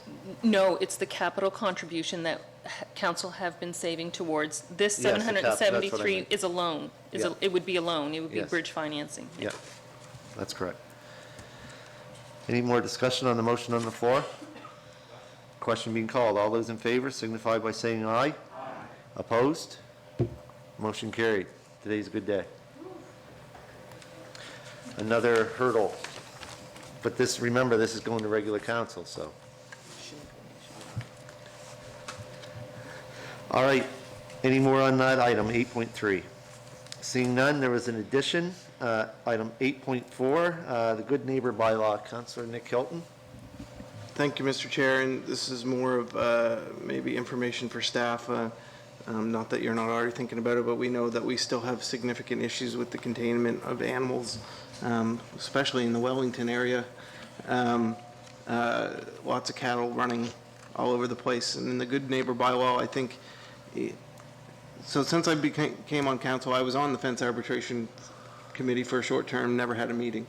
And then was removed and replaced with a community member, and I'm not sure that they've had more than one meeting, but we still have a problem with exercising our the legislation that we are supposed to contain animals when this happens. So I'm just wondering and suggesting through you to staff, when we do the Good Neighbor Bylaw, I know we're doing it specific to animals that aren't in that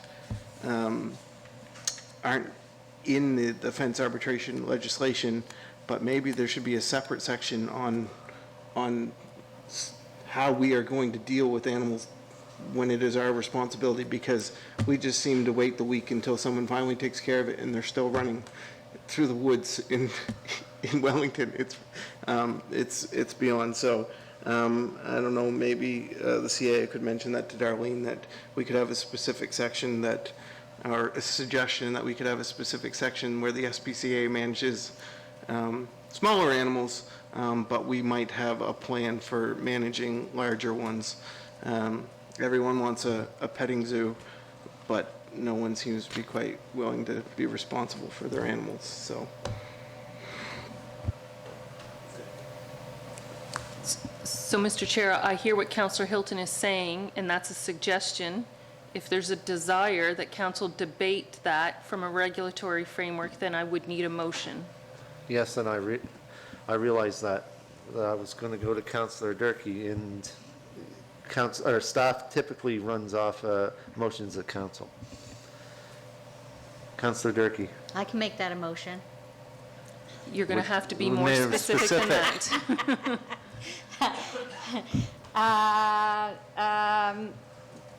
Councillor Hilton, do you want to expand on that? Go ahead. The motion that staff explore while creating the Good Neighbor Bylaw or whatever, I think we know what that's referencing, that they have a section specific to the animals outside of the fence arbitration fund or fence arbitration legislation, and a section in it with different avenues for resolution.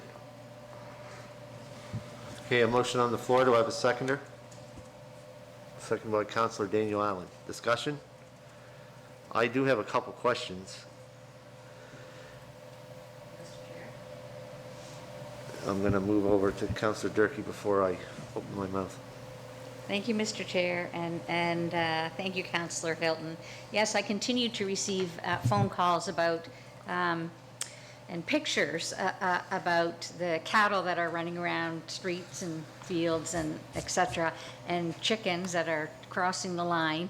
And so my question through you to our CAO would be in regards to this Good Neighbor policy. Do we have any idea when that might be brought forward to council? So it's my understanding council has requested a bylaw, not a policy, and that is an important differentiation because that allows the summary offense tickets, the convictions, and the fines. After the workshop last month with council, a draft bylaw was written, and council indicated that in order to debate it, they needed to know what the cost would be. So the draft has been sent off to the SPCA for pricing. Perfect. Thank you very much. Councillor Hilton.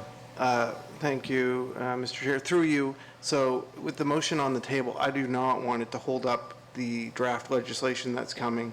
So do you need further clarification to make sure that what's coming isn't held up by what I just asked for? I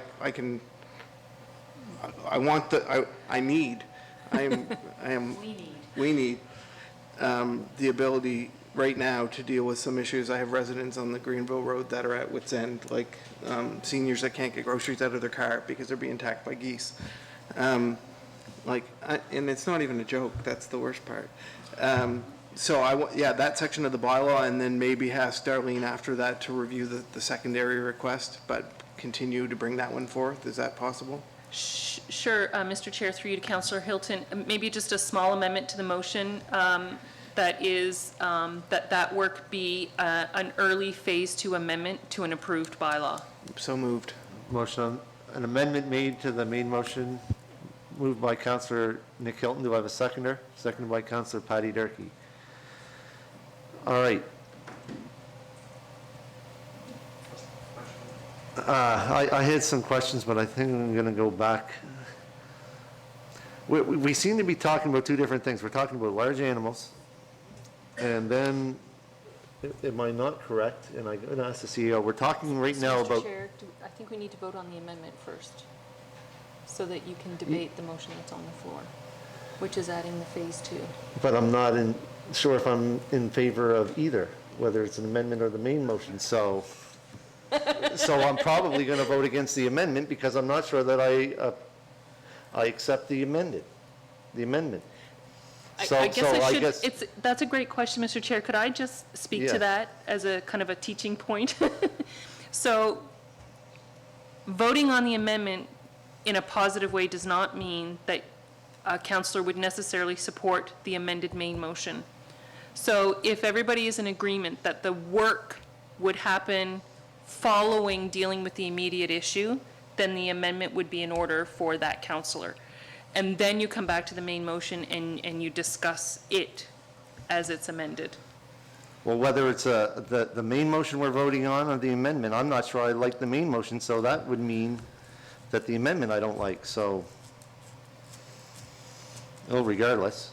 So is there any discussion on the amendment? Hearing none, all those in favor signify by saying aye. Aye. Opposed? Nay. Vote is 6-1, amendment's carried. Back to the main motion.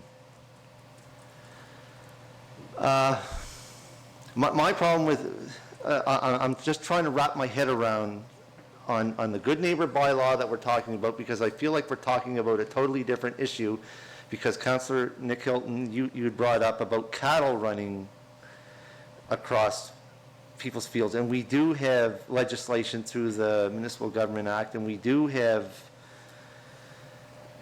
a fence arbitration committee, and there is a way to, if I'm not mistaken, Madam CEO, correct me if I'm wrong, there is a way to levy fines of animals running at large, correct? There is. I think that the gap that Councillor Hilton is identifying is kind of a logistical gap. So in the example with the pigs last year, it wasn't that the municipality and the fence arbitration committee didn't want to undertake an action. We ran into trouble with finding people to help us do it and finding authority to spend money in certain areas. So there is a bit of a gap between the fence arbitration committee, which operates under the Fences and Detention of Stray Livestock Act, and then dealing with the things with feathers that we're originally talking about. So I do take Councillor Hilton's point that there is a bit of a gap that we could look at trying to close. It's not only feathers, it's things like rabbits that are going in people's gardens, which seems to be more of a problem nowadays. Yeah, we'll debate that when it comes. So, I just feel that this is getting really large, And I want to make sure that everyone is clear out there that I have no problem what type of animals you hold on your property, but when it comes outside of your property lines and disturbs other people's property and their gardens and digging holes in on their land, I have a problem with that. There's a light. Yes, I know there's a light. I'm going to move on to other councilors' comments. Councilor Nick Hilton. Thank you, Mr. Chair. And just to clarify, I think the CAO summed it up perfectly. We're not adding new legislation. We're providing an avenue to action the legislation that already exists. That's all we're doing. We're filling that gap. So when we call the CAO on a Sunday night at 5 o'clock and say there's cattle running the highway in Wellington, which just happened a couple weeks ago, she has an avenue to say, this is who's going to go catch them. Go ahead. And yes, there could be a cost to that, and she can explain that when she brings that part of the bylaw around after we've looked at the original request that was unanimously approved to do, or to look at. So I don't really think there's a significant ask here other than more staff time to deal with things that we're probably already required to look at, but we don't have a way to do it. So this bylaw just will tidy everything up.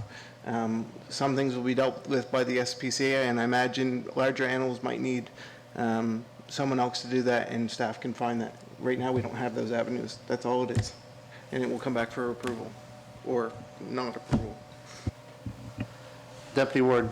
Yeah, I'll be voting in favor of the motion simply because I think we need more information around the piece, what a bylaw would look like, what are the cost implications, what are the benefits, obviously, because we have had quite a bit of this going on, nuisance complaints from folks, and I don't think anybody wants cattle roaming around free ranging. So in any event, yeah, I'll vote in favor of the motion for the reasons that have been discussed. Any more discussion? I just wish that we would have taken this up quite a bit earlier in our term rather than now, because there was complaints that I received years ago. But it is what it is. Councillor Hurlbert. Thank you, Mr. Chair. The one thing that I am certain is that the municipality needs to do something. We need to get to the place where we know what we're doing with things that have feathers and that are small, and we need to know what we're doing when we see people are calling us to complain that there are cattle, not even just roaming the streets, but on people's front lawns, possibly damaging their property. What do we as a municipality need to do? And I think that the good neighbor bylaw is great, but I think that there have, like the CAO has mentioned, there have been gaps. We have let things fall through those gaps, and we still continue to have large animals and things with feathers and small things roaming free when they shouldn't. And, you know, I agree, we're not trying to penalize the people who are doing a great job at keeping their animals on their property. We just want to make sure that there is no damage to other people's property because people aren't doing what they're supposed to do, so. I totally agree with that. And like I stated earlier, when people are trying to grow a garden, trying to offset some of the costs of fresh fruits and vegetables, and they lose it because there's animals of whatever sort going through there just eating it, I have a problem with that. And people have been upset about that, and rightfully so. Any more discussion on the motion on the floor? Question being called. All those in favor signify by saying aye. Aye. Opposed? Motion carried unanimously.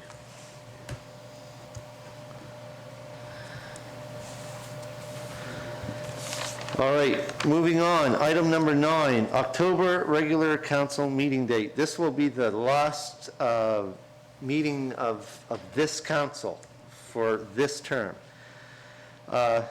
And we typically hold one. It's not usually an agenda-laden meeting. However, we have, from what I see, it has to happen early because early voting for the next council starts on October the 8th.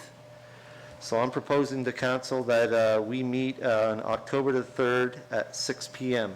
for our final council meeting.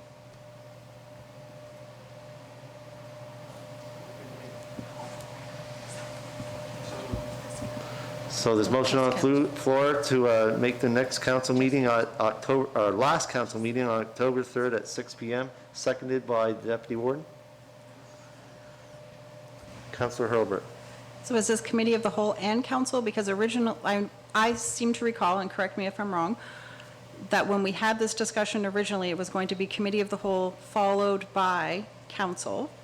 And so is it just a council meeting, or is it committee of the whole where there's debate and discussion and then followed by a council meeting to ratify anything that has been discussed at committee of the whole? What I recall was council wasn't sure what they wanted to do, and it would have to be brought forward today to decide. What we've done in the past, when there's been one meeting in the month, is a bit of a hybrid meeting. So council has allowed debate and discussion, but it is a council meeting so that decisions are ratified. Okay. And if we normally hold our, thank you, if we normally hold our council meetings on Wednesdays in the evenings, and we hold committee of the whole on Thursdays during the day, why wouldn't we hold our council meeting on the 2nd, which is a Wednesday, to continue to follow what has been best practice? It's okay if it's the 3rd, but I guess I was just confused, as council is normally on Wednesdays and committee of the whole is Thursday. So the clarity from that is a council, it's a hybrid council meeting, not a committee of the whole followed by council. So the 3rd is fine, just needed to clarify what exactly the meeting was. Councillor Durkee. Thank you, Mr. Chair. I'm okay with that date. My only concern is that if we start at 6 PM and we have a lengthy agenda, it's going to end up running really late, and I'm wondering if we should consider having something earlier. Because I don't really want to stay until 11:30 again like we did the last meeting.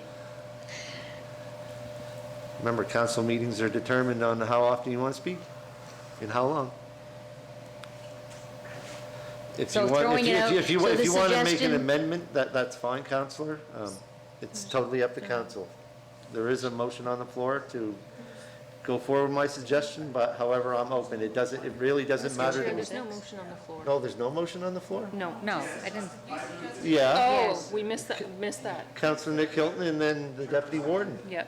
I don't think it was repeated. We can't hear over here if their mics aren't on. And then if I'm mumbling like I have been lately, then it'd be a lot of trouble. So I'd like to amend the motion that we begin the meeting at 5 PM as opposed to 6 PM, just to give us more time, since it's a hybrid meeting. Amendment on the floor. Do I have a seconder? Second by Councillor Sherry Hurlbert. Any discussion on the amendment? Seeing none. All those in favor signify by saying aye. Aye. Opposed? Motion carried unanimously. So back to the main motion. The main motion would be to have the last meeting on October 3rd at 5 PM. So need to vote on the main motion. Any discussion on that? Hearing none. All those in favor signify by saying aye. Aye. Opposed? Motion carried unanimously.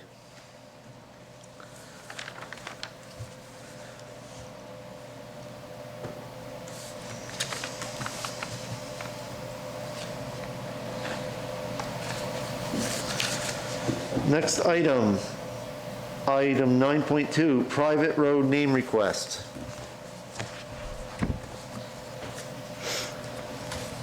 Y'all have that in your package. What is the wishes of council?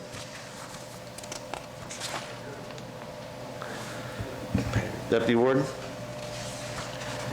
Yeah, I'll move that Modi forward to regular council for approval, the private road naming, Lake Fanning Road, Carlton, PID 901-20239. Okay, motion on the floor. Do I have a seconder? Seconded by Councillor Lauren Cushion. Discussion?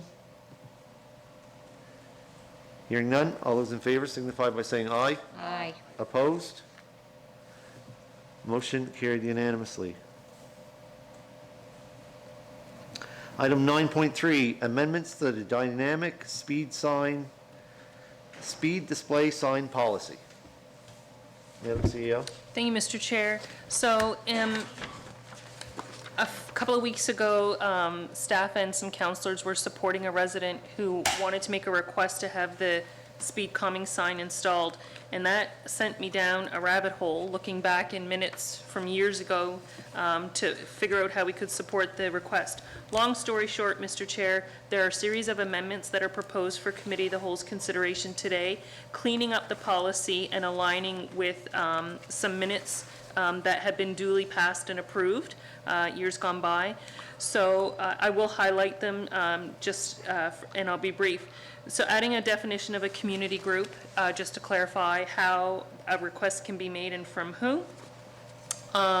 In addition, in section 4, just clarification around the frequency that the sign can be installed in a given area with intervening time passing in between. And then the last change is just simplifying the flow chart process in terms of who makes what request to whom to get the sign installed. Councillor Daniel Allen. Thank you, Mr. Chair. So, I have a question about what division does this fall under? Is this Pardon me? Public Works that is control of the sign generally? Council has control of the sign, but Public Works looks after the installation. Public Works, okay. Because I was just wondering, like, I see that in order to be able to waive the 6 months, it falls to the discretion of either council or the CAO. And I was just kind of wondering, like, is it really something that should be on your plate, or could the Director of Public Works just take that on? Like, is that something that we really need to be putting on you where the speed sign is going to be?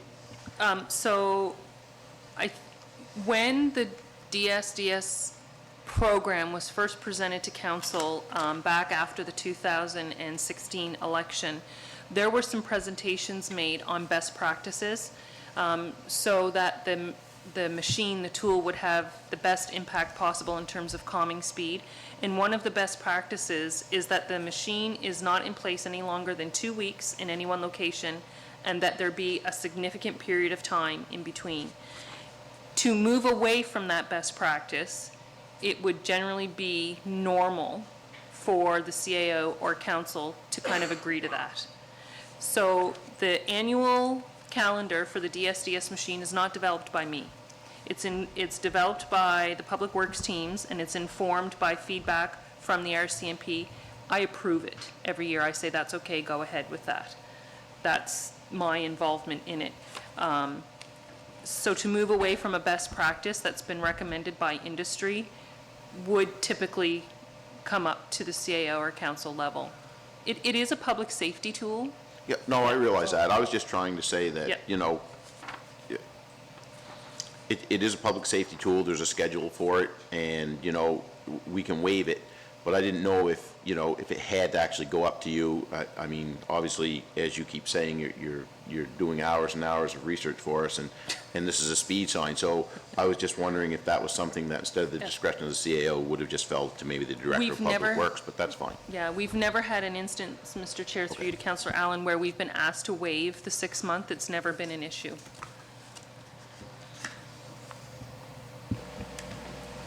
Councillor Cushing. Me? Thank you, Mr. Warden. Well, this dynamic speed display sign. That was back in my first term that I made a motion that we purchase one, for the simple reason is to gather out, find out how many cars or vehicles are going too fast, how many are doing the speed limit, and the number of vehicles that are traveling that particular road, and for us to give the information to the RCMP so that they can do it. We don't have the authority to give out tickets or anything like that. But I gotta say, I've been very disappointed over the last 2 terms that I've been trying to get this sign displayed down on Highway 304 to the lighthouse. At one time, The sign was, how can I say, it was just before the lighthouse itself. Well, we want to know how much traffic there is from point A of the Highway 304 to point B of the 304, which is the lighthouse. We need to know that information, and the reason why I wanted that is because it is classified as a blue route, which the province is responsible for, to make the shoulders wide enough for people to bike and ride and whatever. And we have a lot of traffic down that road. We have 2 fishing ports that require trailer trucks, that require fuel trucks, that require people bringing supplies to these fishing ports. And we also have people living there with kids, the school buses, we have garbage trucks, and parts of that Highway 304 are very narrow, and it's an accident waiting to happen. And if I get elected next term, I'm going to be pushing to find out how many vehicles are driving on 304 highway. Not one little section, but Highway 304. So we can have an argument with the province of Nova Scotia to say, this is a blue route, do something about it. Thank you. Councillor Nick Hilton. Thank you, Mr. Chair. So the policy, through you to the CAO, community group means nonprofit, a group of residents in a particular area. Does this mean that one resident can't make the request in your eyes? So that language comes directly from the minutes that I dug out. If that's not what council would like to see, then we absolutely could do an amendment. But the minutes that I dug out that led to these amendments, that's exactly what's in the minutes. So I would interpret that to mean one resident cannot make the request. The example that I referenced that started this whole body of work, the request did come in and it was from more than one person, which to me could be a group.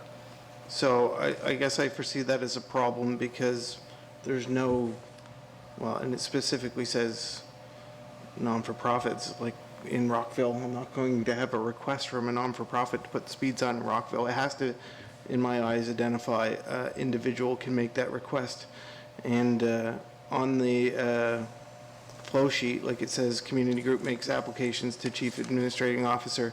You know, one easy step that we've had through this process is council or to be able to email you and, you know, have staff in Public Works add a list or an address to the calendar without, you know, multiple steps. And now we got to fill out the application.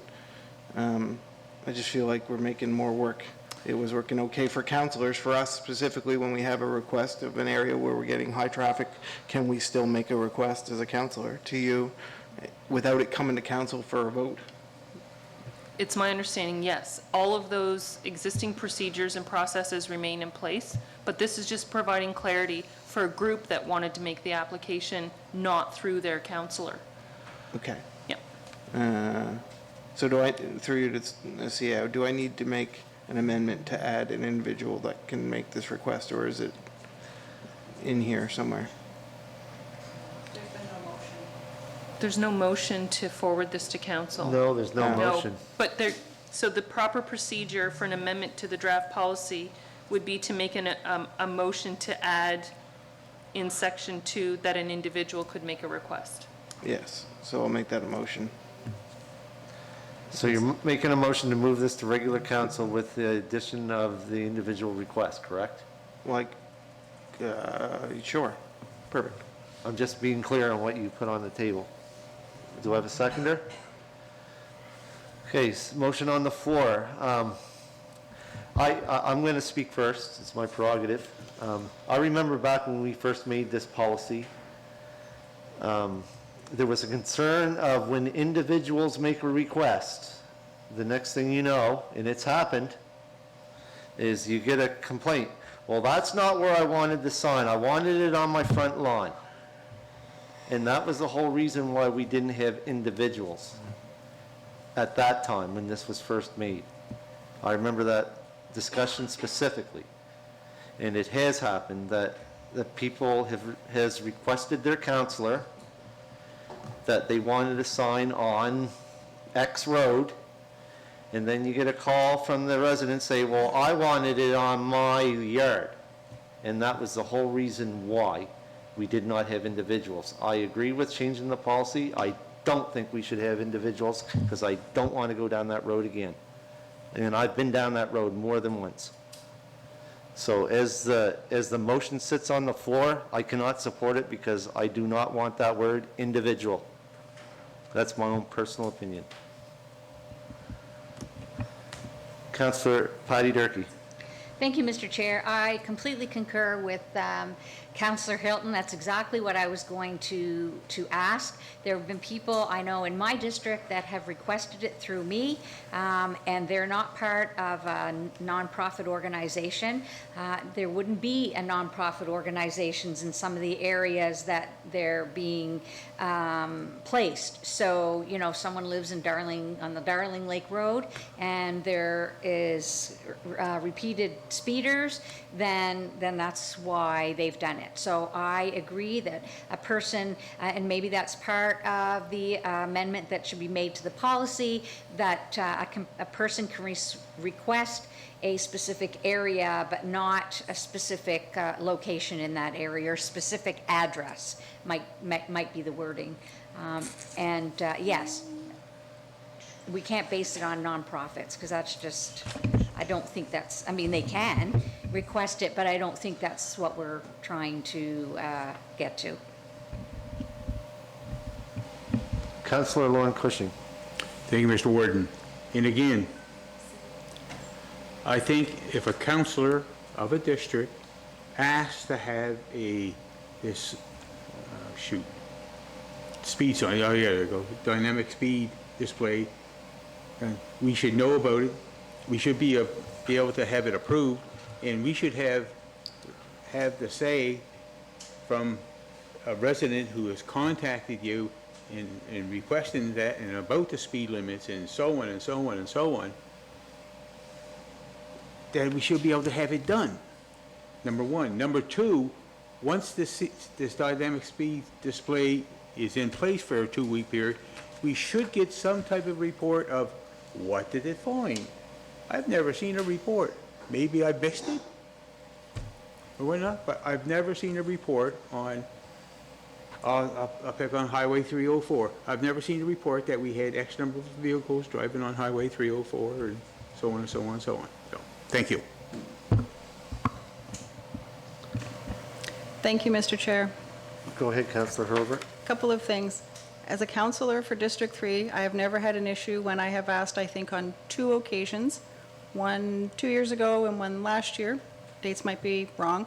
I've never had an issue with the CAO then forwarding that off to Public Works and it being added to the schedule. So all I did on behalf of my resident was say, here is the area, and I provided the civic address. And if everyone looks at Appendix A in this document, it says description, location, nearest civic address. That takes all guesswork out of where Public Works decides to put it. If you put the nearest civic address, and it says it in Appendix A, that takes the guesswork out of it. It's not Public Works saying, oh, it's not on this person's front lawn. If the application is complete, the civic address will be included to the nearest civic address. So in my instance, it was close to Ellenwood Park, so there is a civic address here and a civic address here.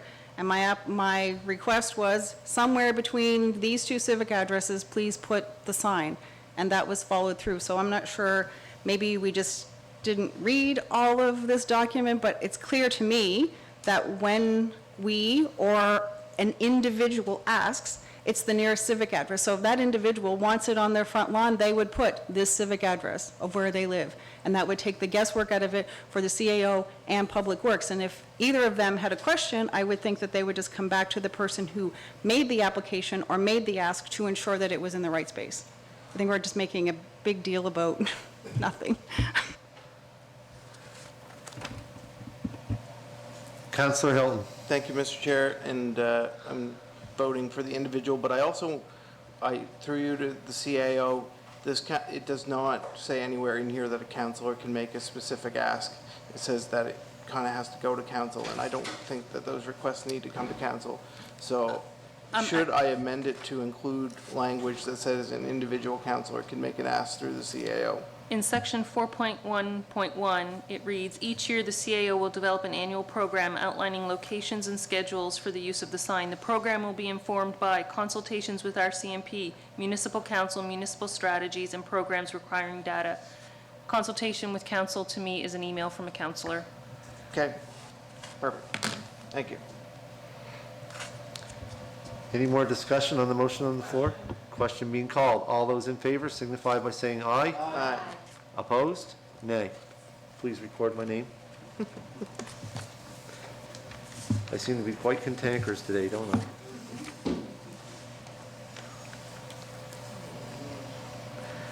Item 9.4, amendment to Schedule A on tax exemption bylaw.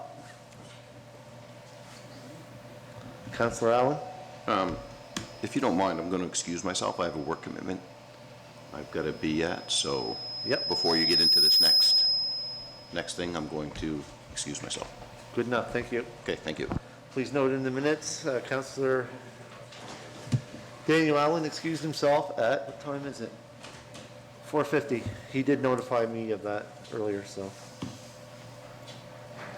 Item 9.4, amendment to Schedule A on tax exemption bylaw. Madam CEO. Thank you, Mr. Chair. So council, in the package before you today are amendments to the tax exemption bylaw, and they are material. So it will be a repeal and replace that will be taking place.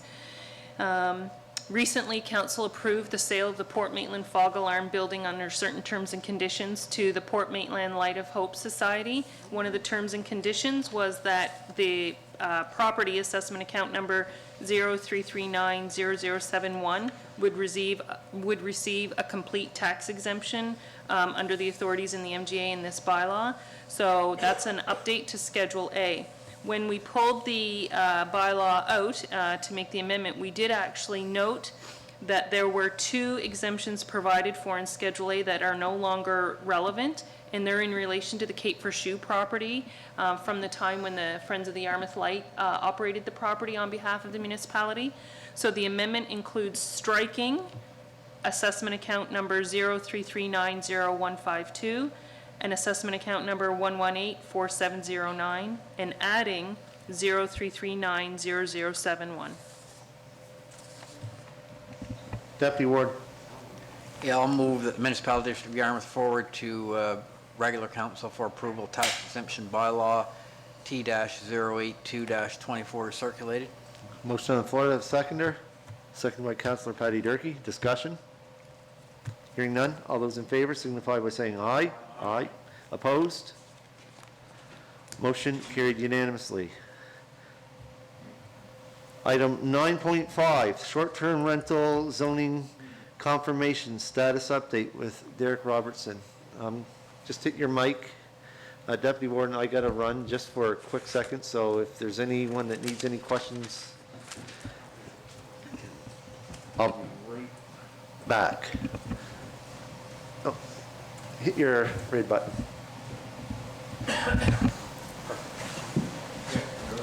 All right, thank you, Mr. Chair. So I have an update on the new short-term rental regulations, a quick briefing for everyone to go over the current status. So I'll start with some background. The provincial government changed the requirements for operating short-term rentals in Nova Scotia. Starting September 30th, all short-term rentals must be registered under the new Short-Term Rentals Registration Act.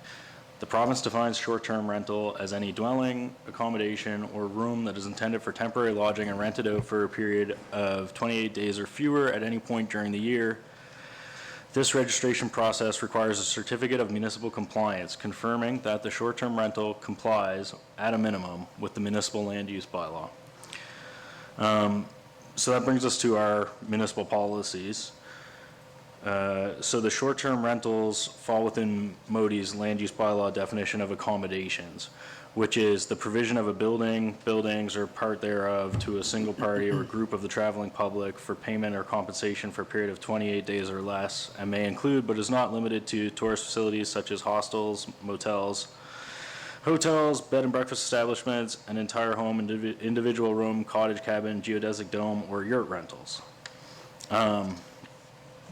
As per Municipal Planning Strategy Policy 474, council shall, through the land use bylaw, permit accommodations as a main use in zones that permit commercial uses of primary intent of the zone, which is followed through in the land use bylaw by permitting accommodations in the commercial general, hamlet commercial, and rural commercial zones. The Municipal Planning Strategy Policy 474 states council shall, through the land use bylaw, permit small-scale accommodations as a home occupation. This allows homeowners to provide accommodation uses accessory to their primary residence in the residential zones. So properties in the rural development zone, so in the case where somebody wants to have an accommodation as a main use in a non-commercial zone, specifically the rural development zone or the hamlet residential zone, those can be rezoned to rural commercial or hamlet commercial respectively, subject to specific criteria that's laid out in the land use bylaw. This is through land use bylaw amendment and would permit accommodations as the primary use. It's the same process we use for buildings, restaurants, offices, retail shops. We had one not too long ago for a spa.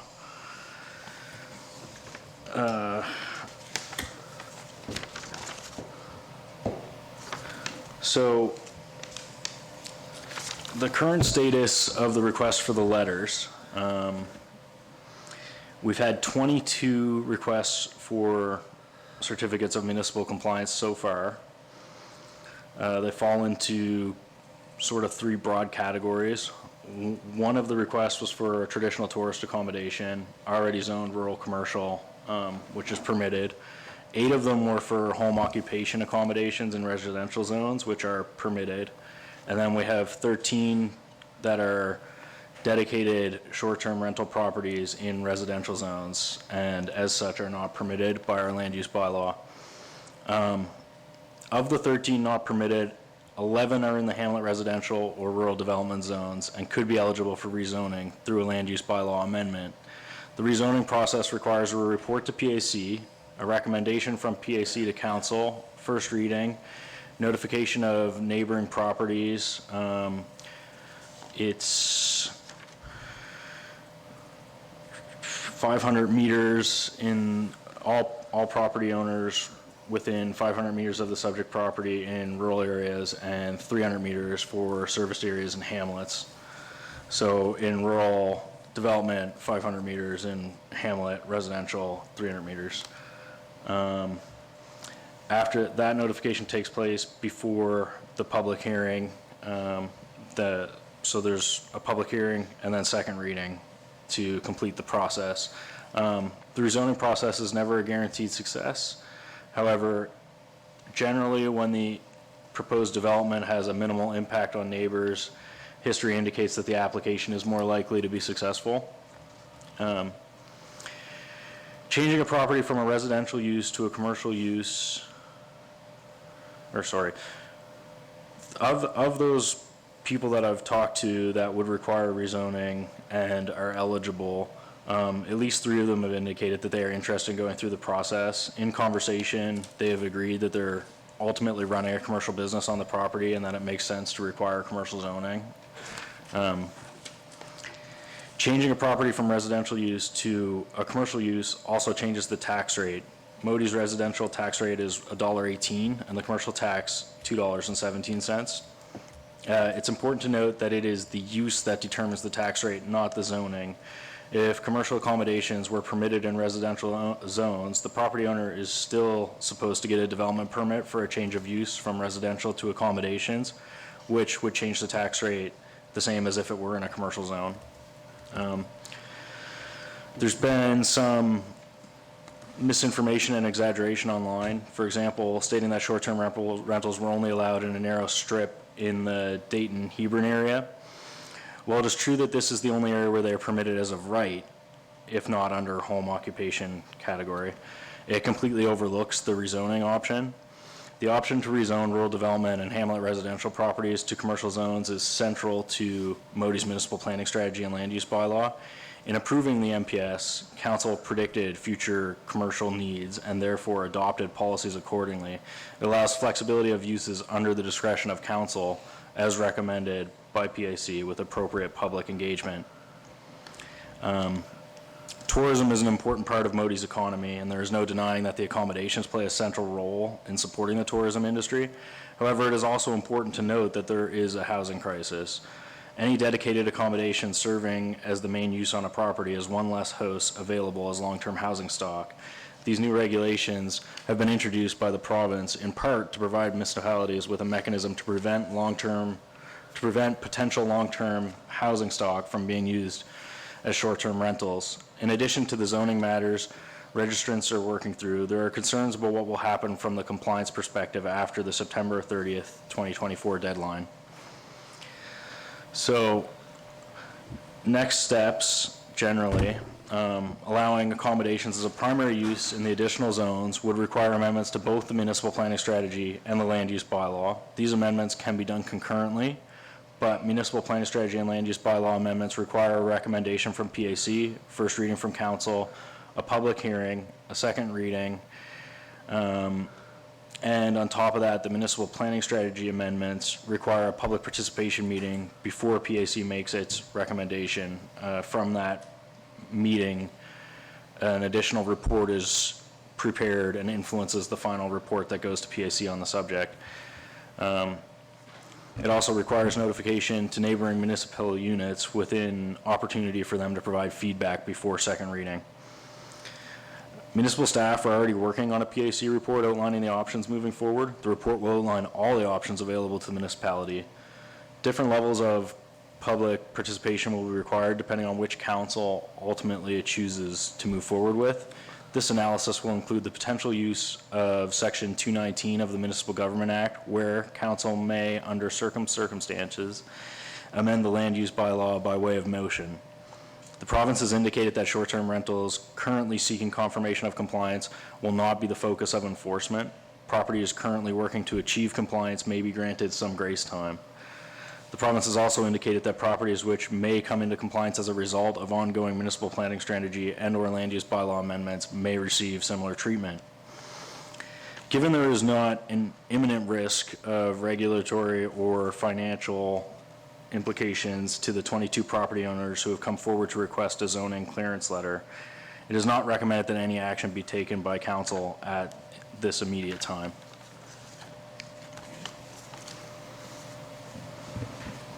Councillor Durkee. Thank you, Mr. Chair.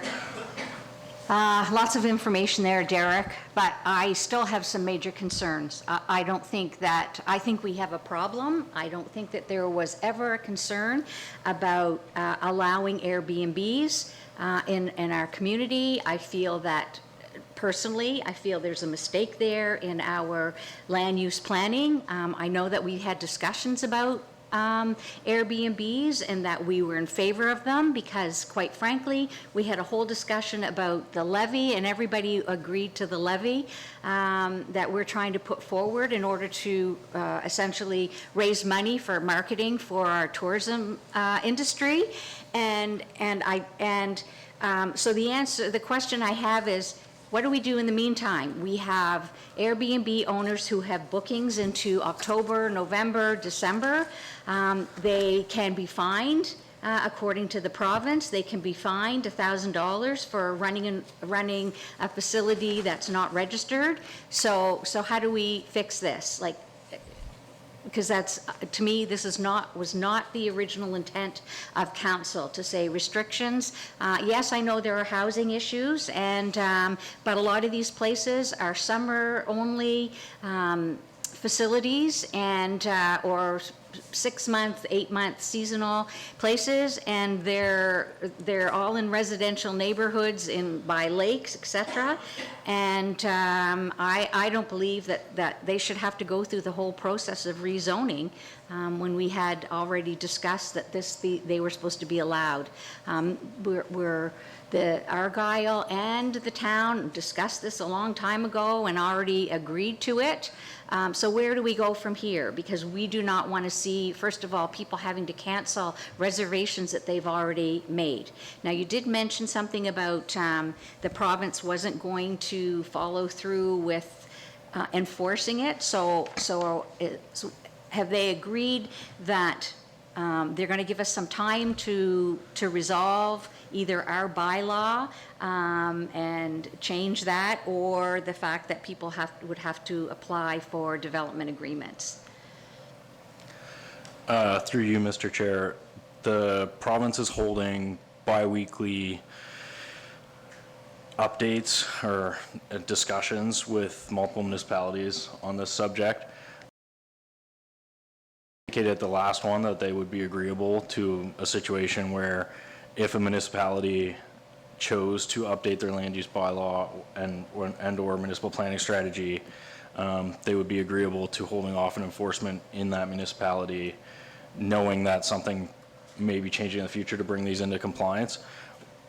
That said, nothing's in writing right now. We'll be talking to them again shortly, and we're in negotiations with them to work on that. Okay, so that's really good news. So what you're saying then is, in the meantime, until we hear anything, and we hope it's positive, that those people who have bookings can continue to go through with that and not be concerned about being fined or doing something incorrectly. Can I speak to that, Yes. Mr. Chair? So a piece of data that we've uncovered in this process is, as Mr. Robertson indicated, we've got 22 requests for the zoning clearance letter. In a review of the online booking platforms, we understand at the staff level that there are a lot more than 22 properties in the short-term rental market. And so those properties, 60-plus properties, who have not reached out to the municipality to begin the process of coming into compliance, would more than likely be the focus of enforcement on the part of the province. So the recommendation from staff out to our operators is contact us, start the conversation with us, and make sure you're doing everything you can as an operator to be in compliance with the Act requirements, as well as working to achieve being in receipt of a clearance letter, zoning clearance letter from the municipality. Thank you, Madam CAO. It is my understanding, though, that there are some Airbnb owners who did not get the letters from the province. So I'm not sure why that's occurring. As we can see, there's a problem with the whole scenario, not just on our behalf, but on the province's behalf as well. So I guess the important thing that we can do is, though there are people here from the Airbnb community, if they could let everybody know to get in touch with us, and then we'll be on standby to issue letters once we go through the process of fixing the problem that we're having. And another reason why it's really important for the operators to come forward and request the zoning clearance letter is, as the municipal planner and the development officer prepare briefings for the Planning Advisory Committee, it helps understand where is the industry located, what types of zone is the industry in now, so that the proposed changes to the planning documents are as predictive as possible and kind of balance sector development with housing goals of council. So it's really important, if you're an operator and you have not reached out to request a clearance letter from the municipality, that you do that. There is, I think it's a 2-week lead time to get the letter, so be prepared to wait for your letter, and then that will help inform a better handle on the big picture. And when can we anticipate hearing from the province? I know that you're in discussion with them now as to an approval for this, that they would be willing to hold off any enforcement until such time as we go through our process. Yeah, we meet bi-weekly with them. The question gets asked every week. what we heard last week was the province hasn't hired their enforcement officers. They haven't stood up the compliance framework yet. So they're still putting pieces together of their own plan. Yeah, it's very disappointing that they're not well organized with this. And because as the vice chair of Yarmouth and Acadian Shores, we depend on our Airbnb folks to house visitors to the area. We know that the present accommodations that we have in terms of hotels and inns, et cetera, would absolutely not cover the number of people who are coming to Yarmouth, particularly on the Cat Ferry. And here we are trying to promote the Cat and say how important it is. So we can't be in a position to not have what we need for our tourism industry. Thank you. Councillor Cushing, then I'm going to go next. Go ahead, Councillor Cushing. Thank you, Mr. Chair. I was just making a note. So the short-term rental owners, they have to contact us, so they'd be on the list other than the 22 that are there now. Is that correct? Yes. Okay. Well, not to be on the Wow. list. So I'm not sure what you mean by list. Well, you said you had 22 people who had, In order to register with the province, an operator has to provide a zoning clearance letter from the host municipality. right. So how can we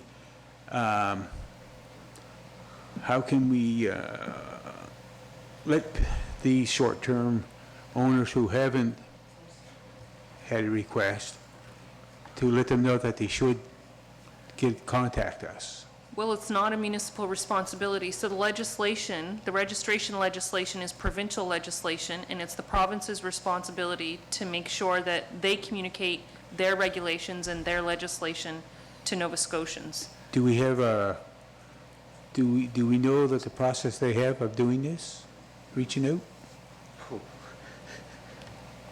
I'm not aware of the process. I don't Okay. know if Derek's been briefed on it. No, I think they just sent letters out to registered owners. There is, Why- there is a provincial registration, which is what the data set has started out with. But there are operators who can be found on platforms who are not in that provincial registry. They may have started from the levy information, so the people that aren't registered with them already through the levy may not have been on their list. Gotcha. Also, some of the short-term rentals, some of them would be in the summertime only and probably are not insulated properly for the winter use and whatnot. I know of one for sure. But, so how is that going to affect their,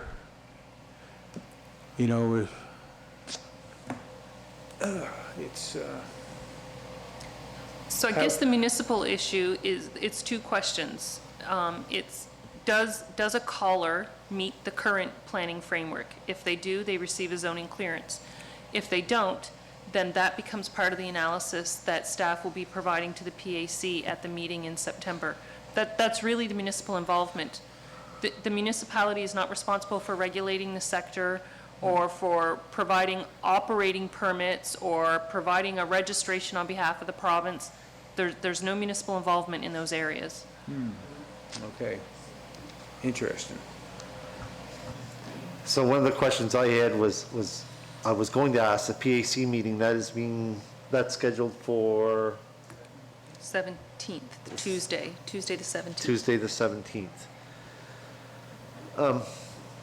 And I do realize that the PAC is moving forward with this, and I think that's where it should be, and recommendations brought back forward to council. But I do think that we as a council maybe should be thinking about writing the letter to the province to them to hold back on implementation of these until such time that the municipality or municipalities have been able to give people time to conform to their NPS and LUBs.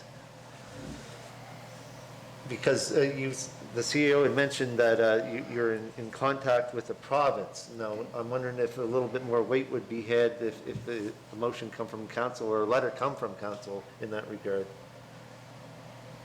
asking them to hold off a little bit, to give us time to get at least in the municipality district of Yarmouth, everyone compliant. Because That's absolutely they council's say they're not prerogative. going to fine them, but I sometimes question that, because sometimes we've heard that, and we've been accused of, is laying down a heavy hand. It's just something I threw out there. Councillor Nick Hilton. Thank you, Mr. Chair, and thank you for the update.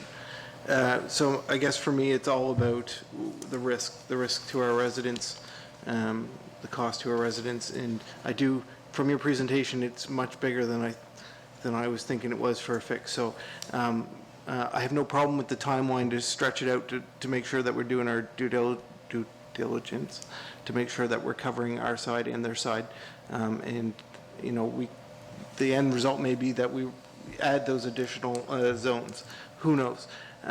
For right now, it's being able to provide an answer to the people that are coming to the office to say, you know, we can't give you a letter, but the province has said this. So how do we, what do you think the best route is for us to say, yes, you're not in compliance, the province has said, like, how do we get that letter from them in writing that says they're not going to prosecute anyone, so they can continue until the municipality has whatever we need dealt with? That's really what we need right now, is that gray area. Like, we're going to live in the gray for a while. We need confirmation that it's okay to be there for the next few months. And I know there's lots of people in the audience that are here for this specific issue. I wish I could provide you a resolution today, but at least if I know that we're going to, by September 30th, have in writing from the province somehow to say, continue what you're doing, the municipality, and maybe that's through the letter John's talking about. Yeah, that's what I was thinking. Yeah. So, Mr. Chair, through you to Councillor Hilton, so a motion to recommend to council that the letter be written is absolutely council's prerogative. In addition to that, Derek and I have another call next week with the working group. We can actually indicate to them that this is council's position, and that in order to support Nova Scotians as they work through this new normal, there's going to have to be some support and assurance from the province. And, you know, we can give them a heads up that that's coming. Maybe was mentioned last week, so maybe next week when we come to the meeting, actually, you know, there will have been permission granted under certain circumstances to get confirmation that compliance will be waylaid until such time as active files between an operator and a municipality are determined. Yeah, so I guess I kind of feel like we're going to work this out. It's just going to take time, which none of us like to wait for. So through you to CAO, do you feel the need for the motion, or should we wait for the meeting to happen and then talk about it on the 18th? I think it'd be helpful for Mr. Robertson and I in our meeting next week to be able to say committee of whole recommended to council that correspondence go. So moved. I'll make that a motion. Okay, a motion on the floor, seconded by Councillor Patty Durkee. And that's what I uneloquently was alluding to, that maybe we should be saying something like that. You were the brains behind it. Not the beauty, huh? You still have the floor, Councillor Hilton. Councillor Durkee. Thank you, Mr. Chair, and that was an excellent suggestion. I think that's what we need to do, is to get some proof that our Airbnb folks will be supported, and we are working on a resolution. So thank you for that suggestion, and I'll be voting in favor of that motion. My big thing is sometimes when regulations come and all of a sudden government organizations come down with a heavy hand, and sometimes we need time to work through some things that may have gone wrong, and I'm kind of curious, or was kind of taken back by the comment that the province hasn't even set up their stuff, but yet they're coming down with a heavy hand.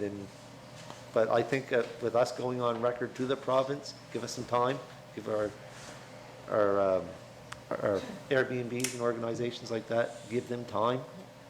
Mr. Chair, if I can add to that, the Yarmouth and Acadian Shores organization was not aware that the province had increased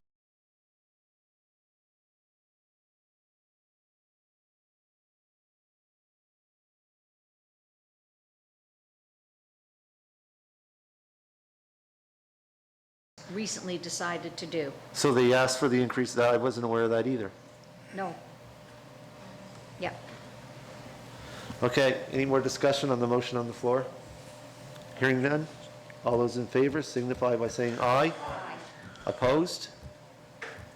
Motion carried unanimously.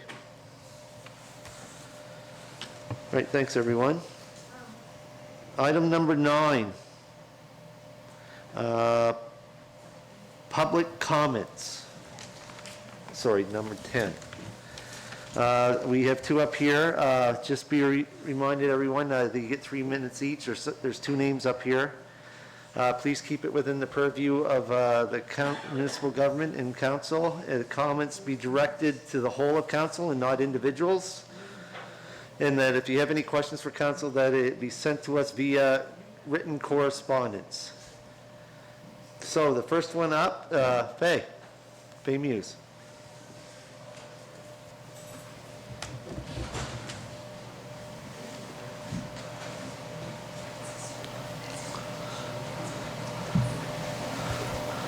Welcome, Faye. Am I on? Yes, you're on. Thank you for the time to speak. I'd like to make a comment on the property tax online rebate program for 2024 and 2025. I strongly disagree with this program, asking for personal information, making it complicated to get done. Play the blame game, where it is our fault if we don't get it done in time. In a time when people are struggling, you made it worse. All you had to do is lower the tax rate. No more work was to be done.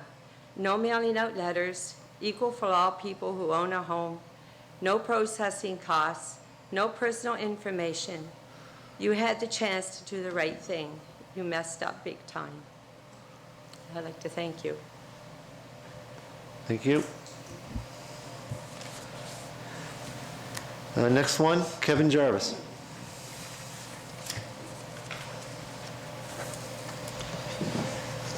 Thank you. I came to speak a little bit on the short-term rental and some of the changes from the province there.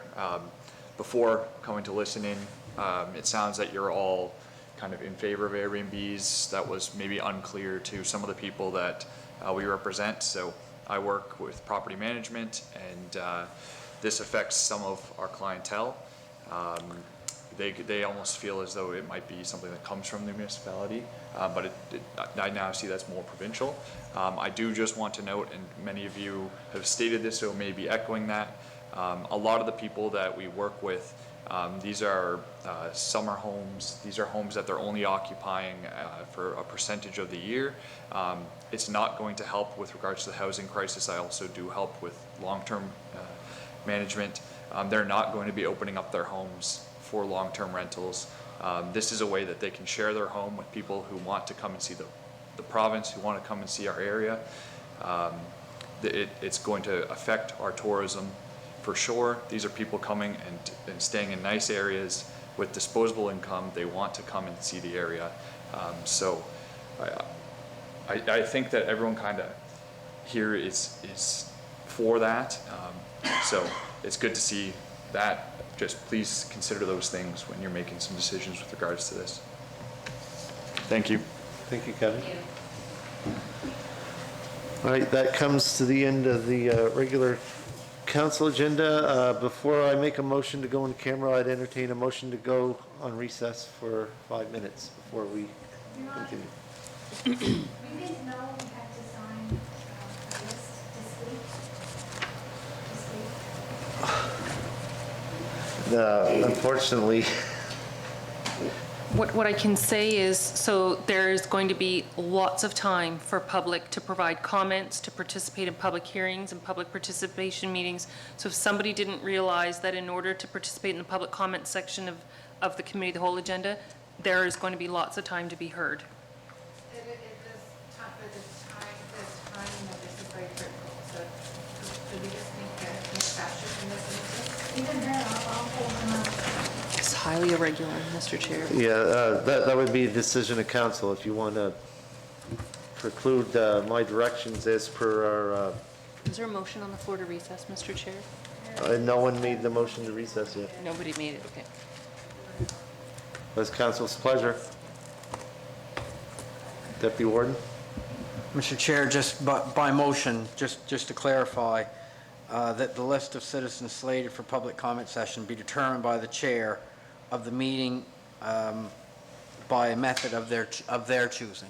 So it doesn't say council chooses, it says of their choosing. So I guess you can defer to council, Yes. maybe technically speaking, but We are going to be running late, and that's the reason why I would defer it to council, because after 3 hours, we need a motion to extend. Just remember, we have... I'll move a motion to extend it because it's only 3 minutes and there was a misunderstanding. I'll move that we have one more participant, they said one more participant speak for the 3-minute period. Okay, a motion to extend the meeting. Do we have a seconder? Seconded by Councillor Lauren Cushion. Discussion? Discussion on the motion, I think. Yeah, I know, but I just hit the button and no, it's already been made. Councillor Hurlbert. Thank you very much, Mr. Chair. We've talked very much in the last 4 years about process and procedure and slippery slopes. And we have made this clear, and I know it says at the discretion of, so it can be, and I understand the need for the public to speak. But if this were to continue to happen at every future meeting, where after the list has been posted on the wall, we know who needs to speak, Jenny has got, the municipal clerk has gone and got the list. We talk all the time about process, all the time. And I think that there is value in people speaking, and in my opinion, it would be okay this time, but who's to say next time it's not okay? I'm not saying I don't want to hear from these people, I'm just saying we have a process in place and we follow everything else and we talk about following everything else, and if we deviate from that now, there's no going back. Councillor Durkee. Thank you, Mr. Chair. My suggestion, I understand where Councillor Hurlbert's coming from. We've had a lot of conversations about public comments, and while, yes, I appreciate and want to hear what our residents say, as always, I think at this point that maybe because we have a process in place, that those who wish to speak do so to their councillor, and their councillor then can come back to us with that through email information sharing. And then, because we also have another meeting on the 18th? No, sorry, what's the next meeting? So this matter will be on the PAC's agenda. And On the there is 17th. That's right, and there's an extensive public participation element while it's with the PAC. Then there will also be a public hearing required between first and second reading for council. So there are all kinds of mechanisms, in addition to writing to your locally elected official, there are all kinds of other opportunities to be heard in a public forum. So I know time is of the essence because of what the province is requesting, but that's what we're saying. We are working with them to extend that. And hopefully, once we send our letter, we'll get a positive response.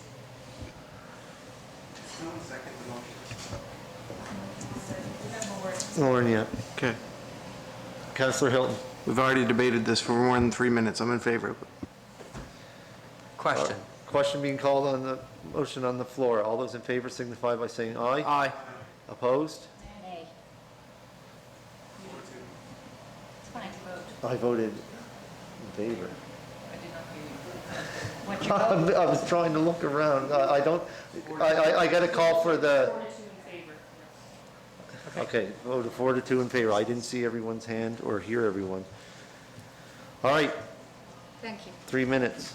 This Sorry, is, I do appreciate the exception to the rule. I took 2 hours off of work at the hospital to come and speak, to come and hear. There's just a few things I think just important for people to know. Obviously, with accommodations, people book a long time out. So in order to comply with the September 30th, a lot of people will be paying fines to cancel bookings, which with their platforms, which is going to be, up to maybe $1,000 or more for some people who've got bookings into October. So we need to make decisions. Actually, I have to make decisions today as to whether I'm canceling my bookings for October. Otherwise, it's going to cost me a lot of money to cancel my guests, which, number one, I don't want to do. I've worked very hard to establish accommodations so that people really want to come and they know it's reliable, they're not going to be messed around. So that's one point, just in case you weren't aware. Secondly, I came to a TAN's meeting in 2018 where we were told at that meeting the municipality desperately needs, well, actually the province needs 9,000 minimum new rooms, in addition to the traditional hotel accommodation that's offered in this in the province of Nova Scotia. I know there are other people at that meeting that responded to that information and said, well, we want to step up and help provide places outside the norm of a hotel with, monochrome walls and no personality and no interaction maybe with the host, to provide different kinds of accommodation that people want to come and draw people into the province that maybe wouldn't stay in a normal hotel, and give them opportunities to stay places on the waterfront, which we, for example, in Yarmouth, have no waterfront accommodation that's not non-traditional. So that's something I wanted to say. I think that the biggest thing that we struggle with is that this was blindsided on, we were blindsided by this. We had no idea, you had no idea with the ASTA that this was coming down the pike. So we were not able to prepare for this. And it's not enough time to basically give people 6 weeks to comply with something that we didn't realize we had to comply with in order to have accommodation that ticks all the boxes. So the people that might not know about this are people that are not officially registered with the province, which of course is something that they should have done. Many of us that were here are officially registered. We've paid the fees for registration. Those fees are now going to go up so they're going up from $50 to $500 in this area to register with the province as tourist accommodation. Our taxes will jump from what you're saying. Our taxes on my property will go up from $3,600 to $6,600 a year with the new, if we fall into the commercial rural development category. So that's going to be a big factor as to whether people continue. That's something that maybe you can talk about as well. Secondly, I think that to require people to apply for a commercial designation on their property, I think it's going to be a very difficult thing to sell to neighbors. If I was a neighbor of a property requesting a change from a rural development to a commercial property, I would be skeptical, I would be concerned, because I don't know what that property is going to be used for in the future. It might be right now used for accommodation, but if that gets sold to somebody else and it already has a commercial designation, then that property could be used for another form of business. So I think that that's something that also needs to be looked at, is should there be a subcategory in the commercial rural development category that is actually just for accommodations and specifically for accommodations, so that people don't get scared off by that. Because I think if you're gonna poll neighbors, nobody's gonna want to approve that. That people are gonna oppose that change on that property designation. So that's a few things that, just for example, 3 minutes considered. are up. I'm that's sorry. all. I thank you very much. I appreciate your time. Thank you. Just remember, you'll have time to bring those concerns. Ample opportunity. All right, I need a motion to recess for 5 minutes. Moved by Councillor Nick Hilton, seconded by Councillor Paddy Durkee. All those in favor signify by saying aye. Opposed? Motion carried.